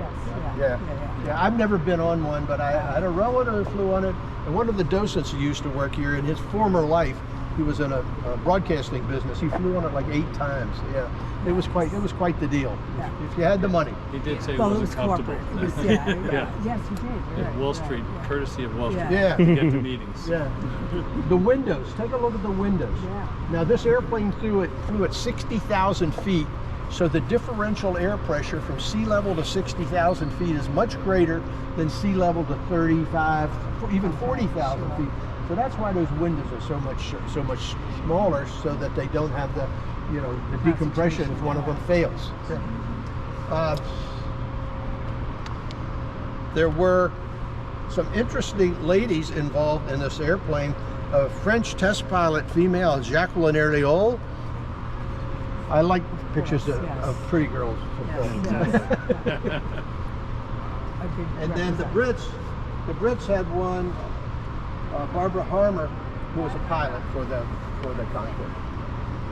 Oh, that's amazing. Yeah. Any questions about the Concorde? We saw the last one go out of Heathrow. Did you? Yeah. Cool. When it was going up to Hilton or Yeah. somewhere. Bristol. Supposedly the plane that set the speed record, the Concorde that set the speed record, the pilot knew he had this incredible tailwind, and he was keeping track, and he thought he had a speed record. And so the story I hear is that he called the tower at Heathrow, and well, I have never been to Heathrow where you didn't get stacked up and you have to spiral your way down. And so the tower, he requested a direct approach, and the tower gave him a direct approach. I said he probably had a couple of hundred people mad as hell at him because they just slowed down their landing, because that was quite a mess. Any other questions here? We got 2 more things to cover, and the SR and the space shuttle. So I got a little windy, but that's the way it goes.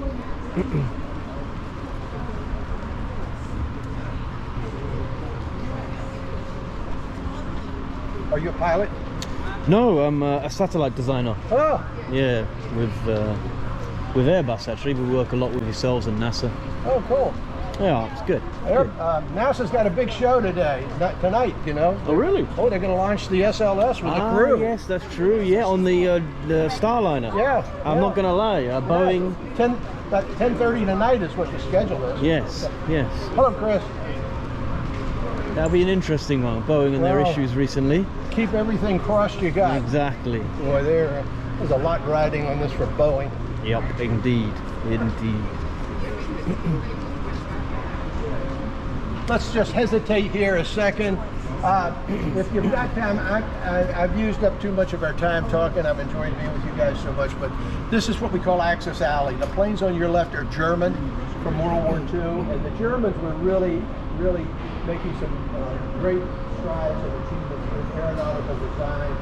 And the airplanes that we have here, this one down at the end is a Focke-Wulf 190, and that one was not exceptional in any regard, except that so many of them were built. That airplane was fitted with both a radial engine, which that one has, and the Mercedes Daimler V12, and used on both fronts. But the other three German airplanes, the big ones you see here, these are the only ones of these that exist anywhere in the world, including Germany. This one is the Heinkel 219. This is a day-night all-weather fighter. It's the only one of these. This is the world's first jet bomber, the Arado 234. These jet engines, this airplane could fly fast, 100 miles an hour faster than anything the Allies had. But these jet engines were the first axial flow engines to go into service, but they weren't as reliable. You know, axial flow jet engines are so reliable that two-engine planes are certified to make, you know, Atlantic Trans-Pacific flights now. These early engines only lasted 10 or 20 hours, okay? And then they would have to be taken off and overhauled, refitted. So this is a picture of an Arado taking off. And you can see the outboard engines on this airplane. These are not jets, these are RATOs, rocket assist takeoff, because the engine's underpowered by our standards today. But these RATOs would burn for a couple of minutes, and then the fuel was gone, and then those pods would drop off. And the white part of this is actually a parachute. So the really advanced swept wing technology. And then this airplane down here is one of the fastest propeller-driven planes from World War II. The airplane, the Dornier 335, could fly almost 500 miles an hour because the engines are one on the nose, one on the back. There's got no drag on the wings. Only one surviving in the world today. Because after the war, Germany and Japan were defeated. We brought the technology back.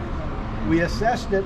The Air Force was going to junk it, bulldoze it, and we had some forward-thinking people in the museum, a man named Paul Garber primarily, who made arrangements to save some of these, and that's why we have them.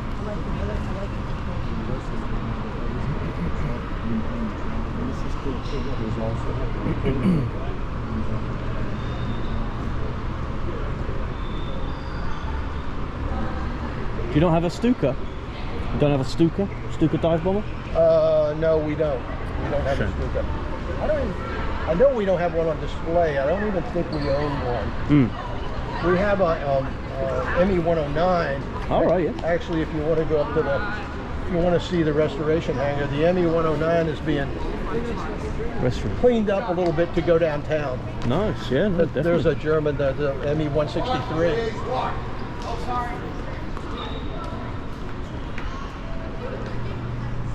We got another plane in the restoration, we call it the Sturmovik, the Russian airplane. You ever heard of it? Small one. Huh? Is it a small one? It's a ground attack plane. Yes, little one. That was the most. We have it because it's the most dominant warplane ever produced by anybody. 36,000 of them. But anyway, the SR-71 Blackbird, the world's fastest jet airplane.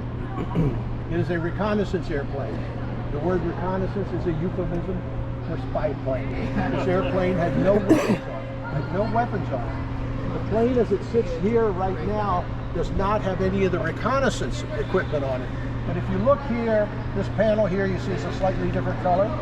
This panel's a different color. This panel's a different color. Same thing on the lower bay on the other side. That is where cameras and electronic sensing devices could be installed in those bays for reconnaissance missions. And if you'll just stoop down a little bit right here, that object over there, no, come up here a little bit. That object right there, that's one of the cameras. That camera could take a picture of something 36 miles away, okay? The electronic sensing devices could pick up signals 600 miles away. 32 of these planes were built. Remember I told you about Kelly Johnson and the Lockheed B-38 Lightning? This was Kelly's last airplane in the 1960s. And if any of you are old enough to remember what a slide rule is, this is supposedly the last airplane designed using a slide rule. There have been computers since then. The airplane flew at 2,200 miles an hour, Mach 3.3. Mach, speed of sound, 3.3 times the speed of sound. Flying at that speed, remember we just talked about the Concorde getting a little hot on the outside? This airplane flew at 85,000 feet, okay? At 85,000 feet, the atmosphere is only about 1/16 as dense as it is at sea level. Still, flying at 2,200 miles an hour at 85,000 feet, the friction on the outside of this airplane caused the temperatures up here to be 400 to 600 degrees Fahrenheit, and going back to the back, it got hotter and hotter. Around the engines, it'd be 1,000 degrees, and at the engine outlet nozzles, 1,200 degrees Fahrenheit. Now that posed a little bit of a problem because aluminum, our metal of choice for aircraft design and development, starts to get weak at 350 and starts to melt at 1220. So, what are we going to build this little baby out of? Well, titanium was selected. Titanium creates a number of problems. Titanium is, although light and strong, it's rare, and also it's very difficult to work with. All new tools and design and fabricating mechanisms had to be developed to build this particular airplane. So that was one of the big problems. The other big problem was America doesn't have much titanium. So where could we possibly buy the titanium to build this airplane? Well, our friends at the CIA set up these little companies around the world, and they bought the titanium from Russia so that we could build this airplane to take a look at that, which I think makes a very interesting story. All right, so the airplane that you look at right here, I think the gentleman that asked the question himself has left us. But you look at the airplane here. First of all, the fuselage is not cylindrical. The fuselage is, very kind of flat on the back. The wings are fairly small. We're standing probably a little too close to this plane right now for you to see it, but the center line of the engines and the center line of the fuselage differ by about 6 degrees. So this is a picture of the airplane in flight, and it looks like it's climbing, but actually it's in level flight. So when the plane is in level flight, partly because of these little wings, but it's part of the overall design, more than half of the lift is generated by the fuselage for this airplane. All right? So why is it called the Blackbird? Well, the raw titanium is not this dark color, but it's black for a couple of reasons. One is operating where this plane did on the edge of space. This is at 80,000 feet. The plane operating on the edge of space, black makes it a little bit camouflaged just for physically seeing it. One of the other reasons is it's a little counterintuitive because we think of white as reflecting heat, reflecting the sun's energy, but actually it is true, you have to accept this, it is true that an object that develops heat internally, black is the best color to help radiate that heat. So that's one reason it's black. The other reason is it's coated with a material that includes a ferrite base, ferrite meaning iron, that helps it to disperse radar beams. So this airplane being developed in the mid-60s, it wasn't completely stealthy, but it was somewhat stealthy, and this showed that it was an image of something like 10 square feet. All right? The temperatures up here would get up to 600 degrees on these windows. The windows are laminated quartz. They're not regular glass. I am frequently asked questions about how did they get in this baby, and how did we get? Oh, here's a picture. I mean, the canopy's open. They sealed up because that's the way they would get in. The canopy's open up like that. The airplane made primarily of titanium. For example, the white parts in this diagram are titanium, but the edges that you see that are black there, those are carbon composite, and that carbon composite material fit into the edges help disperse the radar images, so that helped in the stealth characteristics. Compare the tires here. This tire here is black like a regular automobile tire, but if you look at the tire back here, it's kind of silver. These tires were in a hotter place, so those tires were made impregnated with aluminum powder to help it reflect the heat. Also, the tires were filled with pure nitrogen and inert gas, 425 psi's. If it had been regular air at the 1,000-degree temperature back there, that would react with the rubber and cause the rubber to deteriorate. Even with that protection, they only used the tires for 15 takeoffs and landings because these tires were pretty small for this big airplane and they were under immense pressure. Jet engines, it's similar, but obviously some major design changes. Our commercial jets don't have this little gadget on the front of them here, the spike. As this airplane took off and went higher and faster, it needed more air. This thing moved in and out. It would go, it's in a full forward position now. It would go in 26 inches, okay? Again, 32 of them were built. None was ever lost to hostile action. 12 of them were lost in accidents. Only one pilot was ever lost, fortunately. The window here is for a reconnaissance systems officer. He had no flight controls. His only job was to run the gadgets here. The pilot was up here. So 2 people on board. 2 people on board. Any other questions? Let's go back and finish with the space shuttle.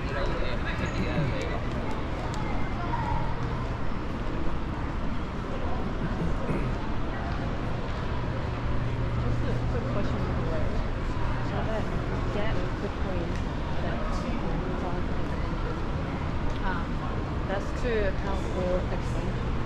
How so? Well, no, it wasn't to account for expansion.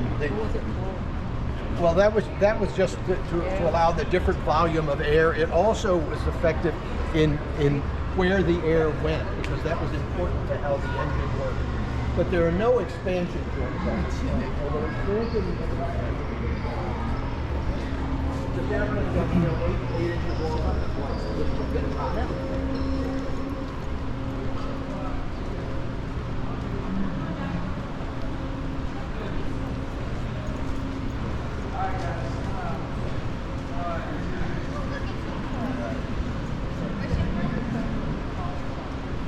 Okay, I know at least one of you knows what the James Webb Telescope is, huh? Absolutely.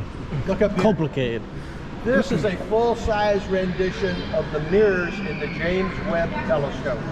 The James Webb Telescope was launched, it'll be in this December, 3 years ago. The James Webb Telescope is 1 million miles away from Earth, all right?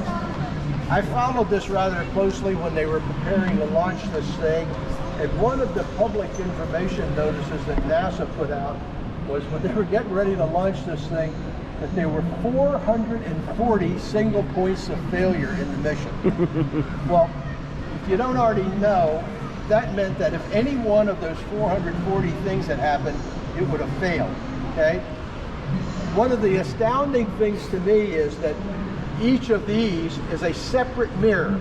And each of these mirrors is adjusted by a group of electric motors. So when it was launched, these 3 mirrors were folded in because that enabled it to fit in this French Ariane rocket that launched the thing. So it wasn't until it was deployed that everything could be opened up.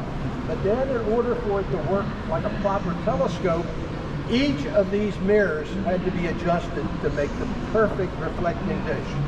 So I remember saying to my wife, you know, only 440 single points of failure, what could possibly go wrong? Yeah, and this thing cost $8 billion. It is working like a charm. It is absolutely outstanding, incredible stuff. And NASA has a great website. If you ever get interested or bored on a rainy day, just Google James Webb Space Telescope. The stuff is incredible.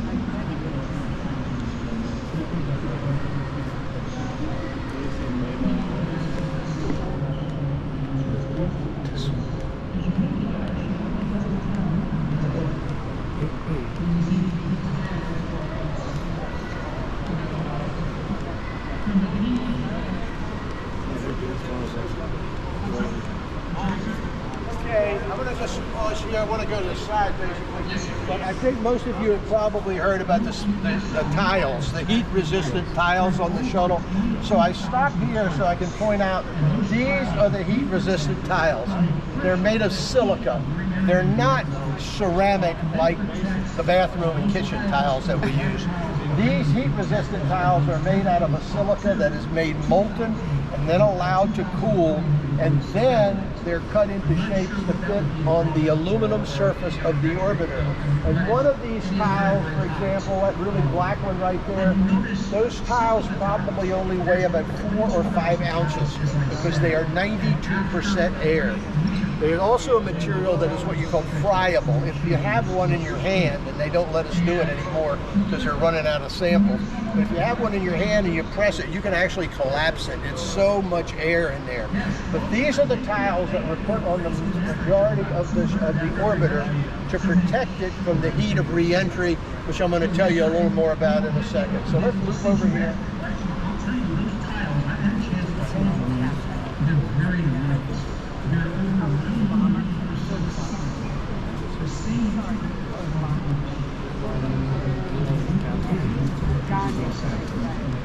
So we made some rather incredible strides with our Mercury, Gemini, and Apollo program, and that's depicted a little bit behind you here. I'm not going to go into that, but they thought if we made something more like an airplane that we could use more frequently, that we could do it faster, better, and cheaper. And, you know, kind of a spoiler alert, although the space shuttle worked like a charm, it really didn't work out to be much faster, better, cheaper, but it was very good. They built 6 space shuttles. One of them was called Enterprise and was not designed to go to space. Enterprise was a training vehicle and it had no heat protective tiles on it, but Enterprise was used to train the pilots to land it, because on landing, the orbiter, when it returns to Earth, has no power. It is a big glider that the pilots sometimes jokingly referred to as a flying brick, okay? It didn't have any power, so they had to perfect the building to land these things before they could do anything else. So they would take Enterprise and put it on the top of a modified 747, take it up to about 30,000 feet, drop it off, and they would practice landing. They learned to land it perfectly. There was never a problem or an accident landing. There were 5 shuttles that were designed to go to space. Columbia, which unfortunately was lost in 2003. There was Challenger, which was lost in 1986. Discovery flew the most missions of any shuttle, 39 of the 135. Atlantis is at the Kennedy Space Center on display. And then Endeavour is at the Science Museum in California. And Endeavour is one that I'm interested in seeing, because Endeavour is going to be put on display looking like this in the launch position, and they're working on, it's not finished yet, but Endeavour is going to be put on display looking like this. Atlantis and Discovery are, you know, on landing, so it's very cool. So Some people call this the space shuttle, and we all do it, and we get away with it. However, technically, this part of the space shuttle is the orbiter, okay? This is the full space shuttle launch system here. So for the space shuttle launch system, we have the orbiter, which you see. Then the two big columns are solid rocket boosters, and then the big orange tank holds liquid hydrogen and liquid oxygen that powers 3 engines on the back of the space shuttle. So when the space shuttle is launched, it has 5 engines burning, producing a combined thrust of about 7.8 million pounds. The solid rocket boosters burn for about 2 minutes and 15 seconds. They generate a combined thrust of 6.5 million pounds, okay? At 2 minutes and 15 seconds, those are exhausted, they're jettisoned, they fall off into the ocean, they float, they are towed back, and they are reused again. However, orbital velocity for Earth is 17,500 miles an hour. I don't want this guy checking on me too much here. 7.2 kilometers per second. Yeah. Okay. But any celestial body has a different orbital velocity. It depends on the density and the size of the object. For Earth, it happens to be 17,500 miles an hour. The Moon, for example, the orbital velocity for the Moon, it's only a sixth the size of Earth, is about 3,550 miles an hour. So, when those solid rocket boosters fall off, the space shuttle is 30 miles high, and it's going about 3,000 miles an hour. Well, we've got to get up to 17.5 to get up to our orbital location, which is typically around 200 to 225 miles above the surface of the Earth. So we've got to, keep going here, and the main engines on the back, using that liquid hydrogen, liquid oxygen, burn for a total of about 8.5 minutes. At the end of 8.5 minutes, I used to, when I was a kid, drag racing was a big thing. 0 to 60 in, 8 seconds was, considered really fast. Right. Well, now, the new Corvettes or Ferraris, electric cars, they'll do 0 to 60 in 2 seconds. Okay, it's amazing. But this thing is 0 to 17,500 miles an hour in 8.5 minutes. That's pretty good. So then we're up there in orbit. Now, mostly the orbits were in the 200 to 250 mile range. Space Shuttle Discovery put the Hubble Space Telescope into orbit in 1990, and that is at 390 miles above the surface of the Earth. This is a little hard to explain because, in space there's no up and down. So actually Earth is at the top of this picture. But this is the Space Shuttle Discovery. When they put the telescope on, when they put Space Shuttle Discovery putting the Hubble Space Telescope into orbit. What is the question? When did they put the telescope? When? What year? 1990. 1990. Got it. 390 miles high, okay? And actually, Discovery put that, it also, there were 5 repair missions to the Hubble telescope. Discovery did 2 of those. So there's no more chance to repair Hubble, although it's still working. All right. So what else was the shuttle used for? A lot of missions were to take parts for the International Space Station, a lot of classified military satellites, some civilian satellites, all kinds of research stuff. 135 missions, 2 of them obviously failed because of Challenger and Columbia. The missions in the early part of the process were like 10 days to 2 weeks.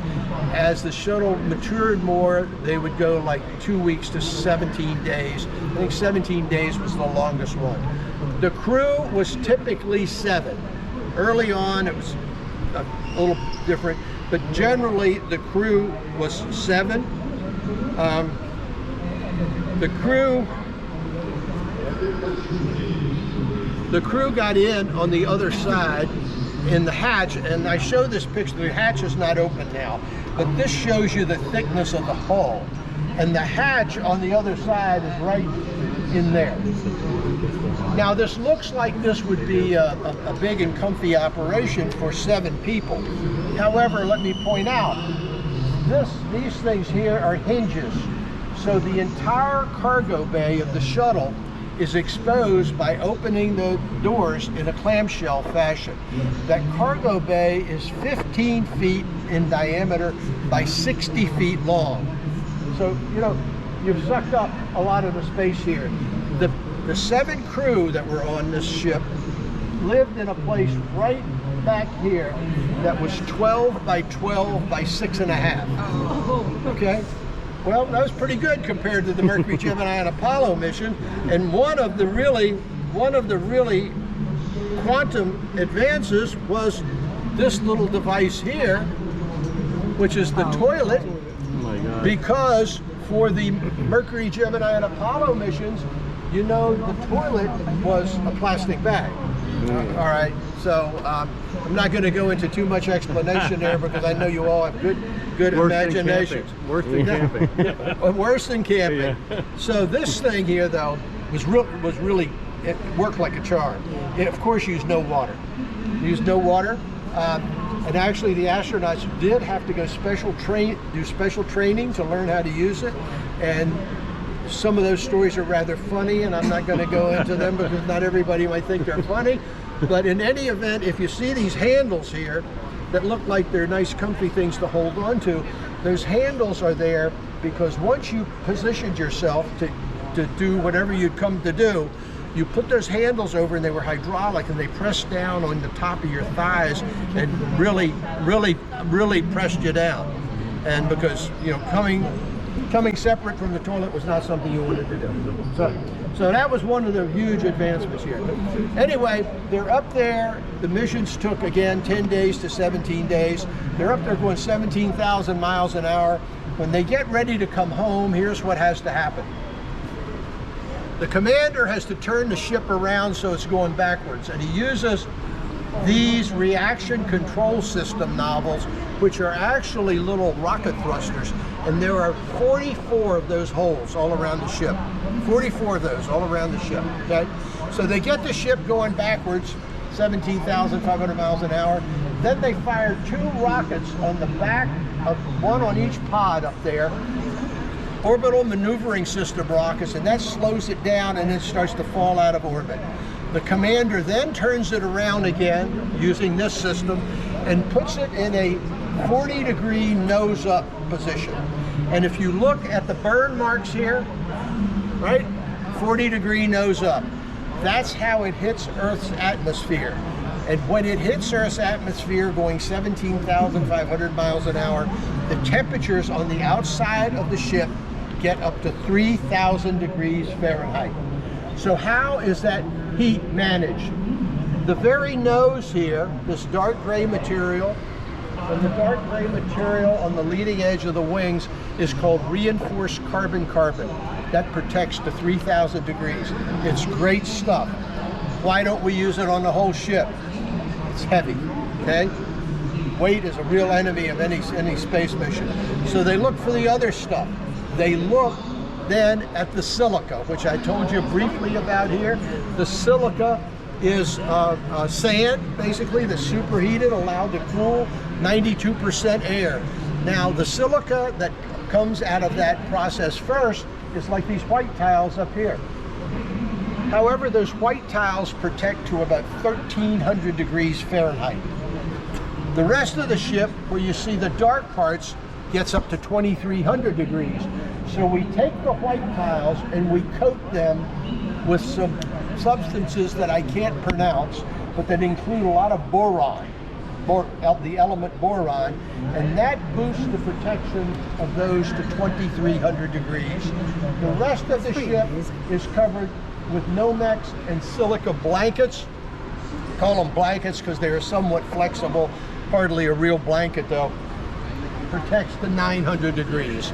So that comes through the re-entry, getting to temperatures up to 3,000 degrees.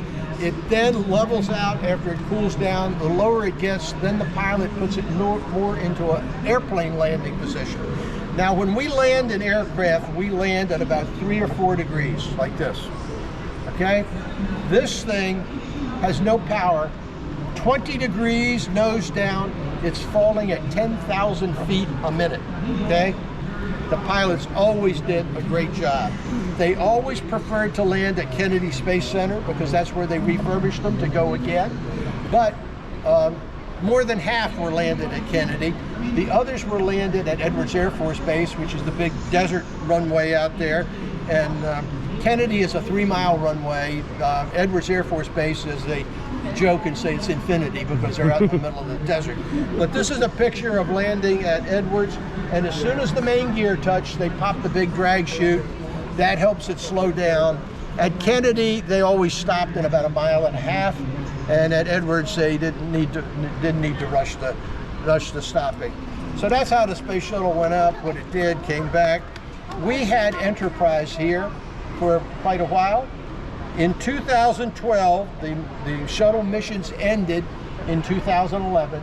In 2012, NASA gave us Discovery, and they flew it up from the Cape, and they flew it over downtown Washington, like this. They then flew it around the Beltway. Then they came out here to the airport, and they flew it. This is the museum in the background. They flew it over the museum 3 times. This is the 3rd time. They landed over at the Dulles, at the freight area. NASA sent their techs up. The museum wanted the ship as it had flown its last mission. The only thing NASA did to it was the fuel in these reaction control system rockets was very toxic. It's a hypergolic fuel. Hypergolic means that they don't require a source of ignition. You mix the fuels and they explode. They're so unstable. So after it took them a little while to do that, then I happened to be here that day, and they backed Enterprise out, and they pulled Discovery over. Don't see too many pictures of two of them together. The Marine Band was here. Thank you.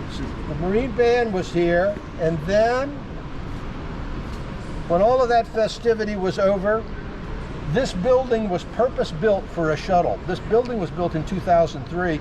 The shuttles didn't go out of service till 2011. So the back door opens, including a slot for the tail.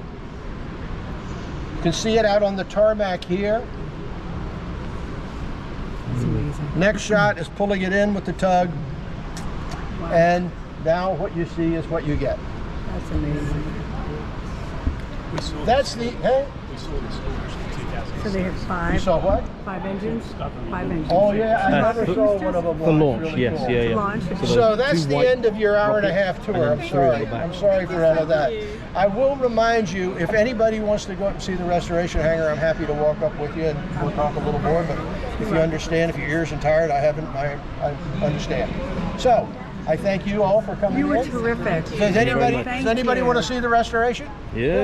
All right, let's go. Those that want to, those that don't, I understand. Yeah, no, we just All right, have to get all right. somewhere. Nice to have you along. Thank you so much. It was fabulous. Okay, thank you. Really and truly. Thank you very much. Don't stop. I love hearing it. Yeah. I'm taking my notes. My pleasure. Thanks for coming in, guys.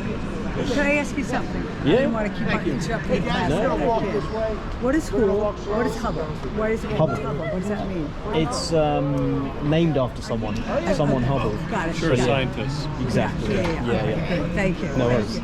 Thank you. That's the one we saw launched. Thanks Well, I for didn't coming know in. if it was Atlantis. Let's go. No, We're it's gonna that walk one. There's up the Discovery. stairs if you Yeah, I want. googled it. You have to I walk made slow sure. with me. No. No, that's the one we saw launched. Yeah. There. I had a I've had both of my knees replaced. I get a little achy after a couple hours on this concrete. I had a professor who worked with you guys on this, but he was never a fan. Oh, really? We liked it, but I think at inception it was meant to be a lot bigger. Oh, yeah. It was meant to be like a 7.4 sort of size, and he always said that trying to get the reusability and the cost effectiveness, the economics. And it never worked. Yeah, he said it never wouldn't work. You know about the Ingenuity helicopter that went to Mars? Yes, the small one. Yeah. We have the prototype. You want to see it? Yes, please. Yeah. I'd love Where to. is it? Right here.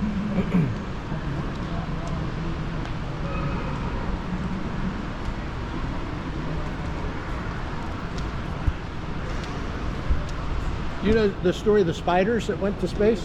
Anita and Arabella? No. Oh. they intended to be there? I was going to say, yeah. Yeah. This is the Ingenuity prototype. We just got this. NASA just gave us this. Very nice. It's incredible, isn't it? Tiny little thing. Yeah. Look at it, it's totally minuscule. It's just amazing because, you know, they tested the thing in a vacuum chamber here before they sent it because the atmosphere is so much thinner up there. But no, there were two spiders, Anita and Arabella. We got Anita. She's of course they didn't survive, but in some of the shuttle missions they sent the spiders, and when the spiders first got to space, they built these webs and they were totally erratic and wacky. But the longer they stayed in space, they adjusted to space, and their webs got more normal and more symmetrical.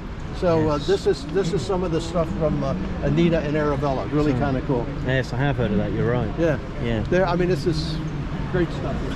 And back here, you can see the main engines. And you might appreciate there's no engines in there. No. The RS-25s. Yes. And actually, the Starliner, one of the engines that went on the first Starliner test was one of these that was in here. Fantastic. Yeah. Nice. Yes, I know they ripped them out and used them again, didn't they? Refurbed them. And... Well, they don't really want to tell anybody that. No. But you can't tell the engines are not here. No. Just looking in the nozzle. And those up here are the those are the orbital maneuvering system rockets that they fire to, and there's another one on the other side that they fire to decelerate. And you see more of the reaction control system rockets here. Again, 44 of these all around. Yep. I assume it was hydrazine for the RCS. It was hydrazine? I don't know. Hydrazine and I can never remember. No. Hydrazine and monopropellant. Hydrazine. There's two substances. They're hypergolic. Yep. Hydrazine is one of them. Yeah. I never remember the other one. No, it's not really too much now, but no,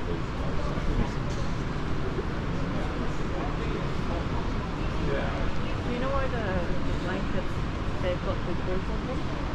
The blankets? Originally, on the first couple of shuttle missions, they used the white tiles. They put the white tiles over the whole ship. But that just made the inspection and turnaround and preparation time that much more complex, and they learned that the temperatures were not sufficiently hot that they needed to worry about it, so they could do much better by replacing all of that squares with the Nomex and silica blanket. Nomex is that stuff you see if you ever seen pictures of oil well fires and the guys in the big fluffy suits. That's Nomex. It's fire retardant stuff. So that's what those are, and that improved the turnaround time. But there were two big things that slowed down the turnaround time. One was after every mission, all the tiles had to be inspected. Now, 60% of the tiles on Discovery are original. All of these really light gray ones they've been on 39 trips. But the black ones, the blackest black, are the newest ones. So after every mission, you gotta do a whole new inspection. The other thing that took so much time is you see the tile there, see the circle in the middle? You know, some people say, how did they put these on with screws? No, that's a target. They're actually glued on with a silicon cement. But that is a target, and this thing is assembled in the vehicle assembly building, and because these things are 92% air, before they could move it outside, they had to waterproof them. And that is a target. There's 24,500 of those tiles.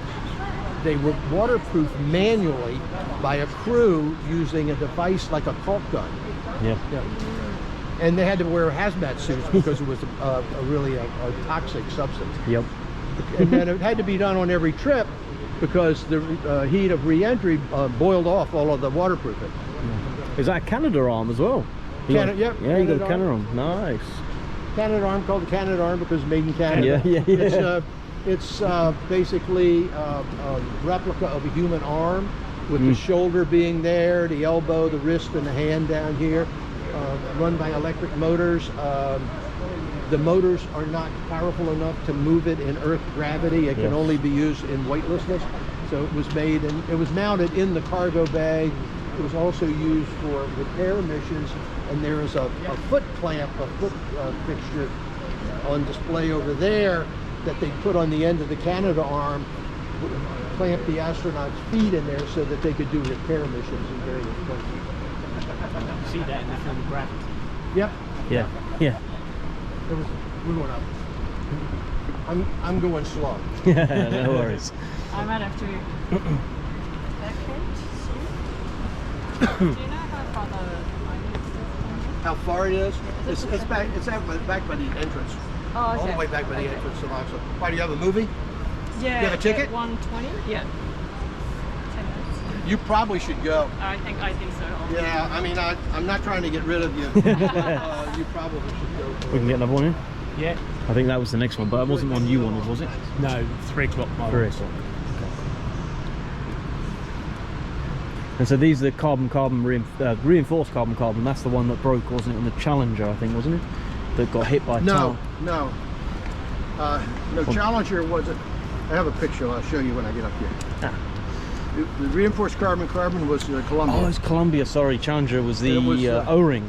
Yeah. Sorry, yeah. Yes. So I can show you. Slacking. Even I knew that. Yeah, I'm slacking between two of them. Here's what happened with Columbia. So where these bipod is up here, this whole thing was coated with a insulation. Yep. Mechanically. But after the orbiter was attached, the tank was actually the central part. Yep. After the orbiter was attached, this had to be manually insulated. So it had to spray on insulation. So when Columbia was launched, a piece of this insulation on this pod here broke off. Yeah. It was about the size of a briefcase and fell and hit right there. Yeah. Now they didn't have a camera view, direct camera view. They had a side view, and all they could see was the impact was obscured, but all they could see is that this stuff is like styrofoam, and all they could see was like popcorn flying everywhere. I mean, they analyzed, and they decided it wasn't a problem. Wrong. Yeah. So it made a hole about the size of a basketball in there. And of course, when it hit that, that 3,000 degrees, it burned the wing off. Yep. The Challenger was very different. Challenger was this field joint here that had the cold weather, and it didn't seal when the pressure got up. And here you can see the first puff of smoke coming out of it. Yeah. And here you can see a little more. And this is the type of joint that it was. It's like this thing and just a flange, and the O-rings. And then here at launch, you can see it the flame is really roaring, and that caused the main tank and the structure where the solid rocket booster was on to fail. Yeah. Here, I mean, I usually don't show these pictures, but this is the cabin. The cabin was built to be super structural, and this is the cabin. And actually, all of the astronauts were recovered in the cabin. Yeah. We watched a thing on it recently, and they were talking that where it was a BBC documentary, and it was quite good. It was showing bringing the local sheriff's office first into the asteroids come down or something. So here we have restoration hangar. Now, I told you about the Sturmovik. This is 36,000 of these things were built, and we wanted one, I guess, because it's the most built warplane. But so I kind of jokingly, not seriously, but say 36,000. This one was recovered from the bottom of a lake in Eastern Europe, and it had originally been undergone a restoration by some Russian entrepreneurs, and when they got it here, our guys decided that this is crap, and started again. So the part that's silver in the back that looks like metal is actually wood. The part that's light olive there is actually metal. So what our guys did was they built a mold according to the original specifications, and they overlaid that mold with tiny strips of birch wood. And they reconstructed that, and now they're getting the tail assembly all put together. They just put the rudder on. It wasn't on the last time I looked. So yeah, that'll go on the floor as an example of the most produced warplane ever by anybody. So the flak bait is the picture, the one I talked to you about downstairs. This is the B-26 Martin Marauder. Most combat missions of any Allied plane in World War II, 206. That wing over there is one of the wings, and you can see the D-Day stripes are still partly visible on the bottom of it. The D-Day stripes. You know about D-Day stripes? No, I've heard of them. Oh, I no, don't know much of them. in World War at D-Day, the day before the raid, all the Allied planes that were going to be flying had D-Day stripes put on them, and they were 3 broad bands of white around each wing and 3 broad bands of white around the rear part of the fuselage. And those D-Day stripes stayed on there for like 30 days. You know, they were hopefully to avoid friendly fire. Yes, yeah. That's what I heard. But yeah, all of the planes that were active had the D-Day stripes, and those are on there, and they're really visible on the bottom of the wings because, as some of our curators here have described, that that was the hardest to remove. Yeah. You know, the guys were, using gasoline and brushes and having all this stuff fall in their face. Yep. So they didn't do quite as good a job. Yep. But you can see the bomb symbols on the front there for every, and the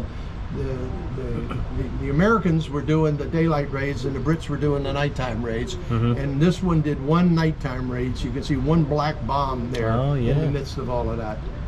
And there's a couple of ducks there where the plane went out as a decoy, heading to a different target to draw away the German airplanes. So yeah, this has been here for 4.5 years or so. I'm hoping to live long enough to see it on the floor. Is that in the picture box that you were talking about? No, the picture of the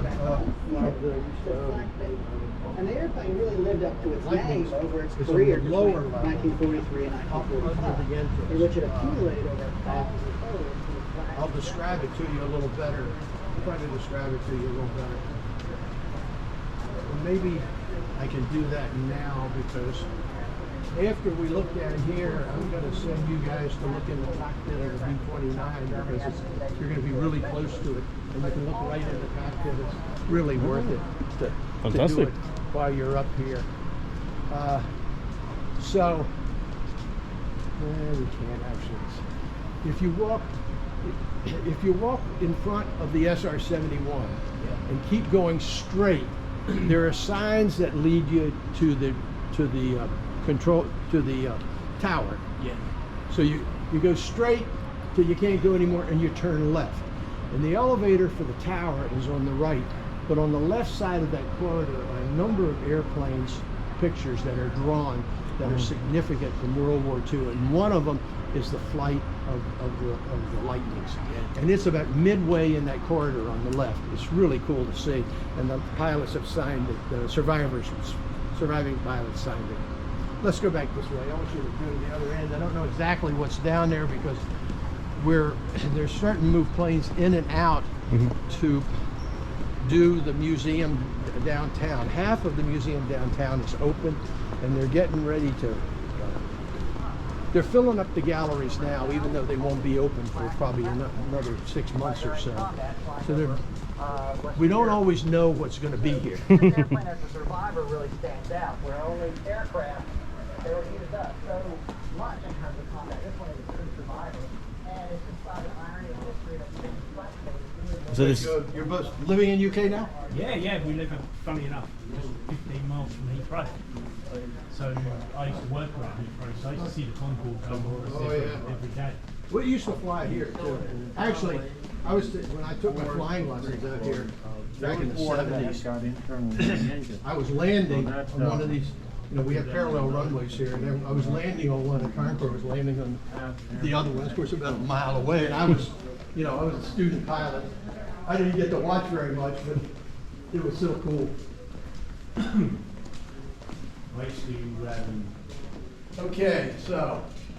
I worked with British Airways, so when they were putting the Kevlar on the fuel tanks. Oh yeah, I was the in repair. Yeah, well, I was in the hangar while they were doing it. Oh. So I've been like up and close, you know, once in service quite a lot. We have, do you know what Oshkosh is? The Oshkosh is that there's an organization in America called the Experimental Aircraft Association, and every year they have a big air convocation and get together in Oshkosh, Wisconsin. They do it every year. They call it Air Venture. And I mean, it's a big deal. I mean, they have thousands of people fly their planes there just for this thing. And they also have a series of lectures. And one of the years I went, there was a BA Captain John Hutchison. I don't know if you've ever heard of him, but he does a lot of YouTube stuff. And he was a Concorde captain, and he gives a really incredible lecture about the accident and what happened. And he starts out pretending that he's going to be very objective, but then he kind of ticks through all of the mistakes that the pilot made. You know, the pilot, you know, the plane was overweight, taking off downwind, fuel tanks full, which they normally didn't do. I mean, there's such interesting stories, and I forget where I read it, but I never have been able to verify it. But you know, when the Concorde, when the tires blew and the wheels shifted on the axle on that left side, it veered off to the edge of the runway. Story I heard is that there was an Air France 47 with Jacques Chirac on it that it missed by about 50 feet. I've heard that. Have you heard that? Yeah. Yeah, I forgot where I read that. So this is an ME-109 over here. And we had that all painted up, and they decided that it wasn't true colors and they want it right, so they're repainting it as it would have been its last mission. This is a NASA lifting body over here that was part of the, you know, the dinosaur experiments. This is a Helldiver here, and that's pieces of an F-86 there. This is the airplane that Charles Lindbergh taught his wife Anne to fly. This little blue one. Yeah. Hi, sir, how you doing? I'm good. Where are you from? River Valley Fighter Pods. Yeah, okay, cool. Welcome. Yeah, thank you. Nice to see you. Yeah. What do we got left over here? Nothing big deal. I saw the 109. You talking about the colors weren't right? Yeah, this is the same 109 we had on display in the World War II gallery on the mall building, and it's going to go back to the mall. But there was something wrong with the colors, and they weren't happy with it. And you can see they're redoing it to make it more accurate to the time frame, so, to where it last served. But I thought it looked pretty good the way it was. Okay, so that's all I got here, guys. Now, the one thing I want to suggest while you're up here in this vicinity is if you walk down this little mid-catwalk here, just a short ways down there, you're looking right in the cockpit of the B-29. Nice. And if you don't want to do it, you can go anywhere you want, but I think you'd enjoy that. And also, if you want to get back on the floor, the easiest way to do it is there's a stairway just through here, and you can go down and be back on the floor. And then if you want to go over and make a beeline for that picture where the lightning is, that'd be the most direct way to get there. So, Really appreciate your time. hey, Thank you fun very here. much. Appreciate it. I love talking to people that know stuff. Thank you very Hey, much. did you catch me in any mistakes though? No, actually. No, it was very good. No, Oh, it was good. Yeah. Good. More than him, don't worry. Nice to be with you guys. You too. Thank you very much.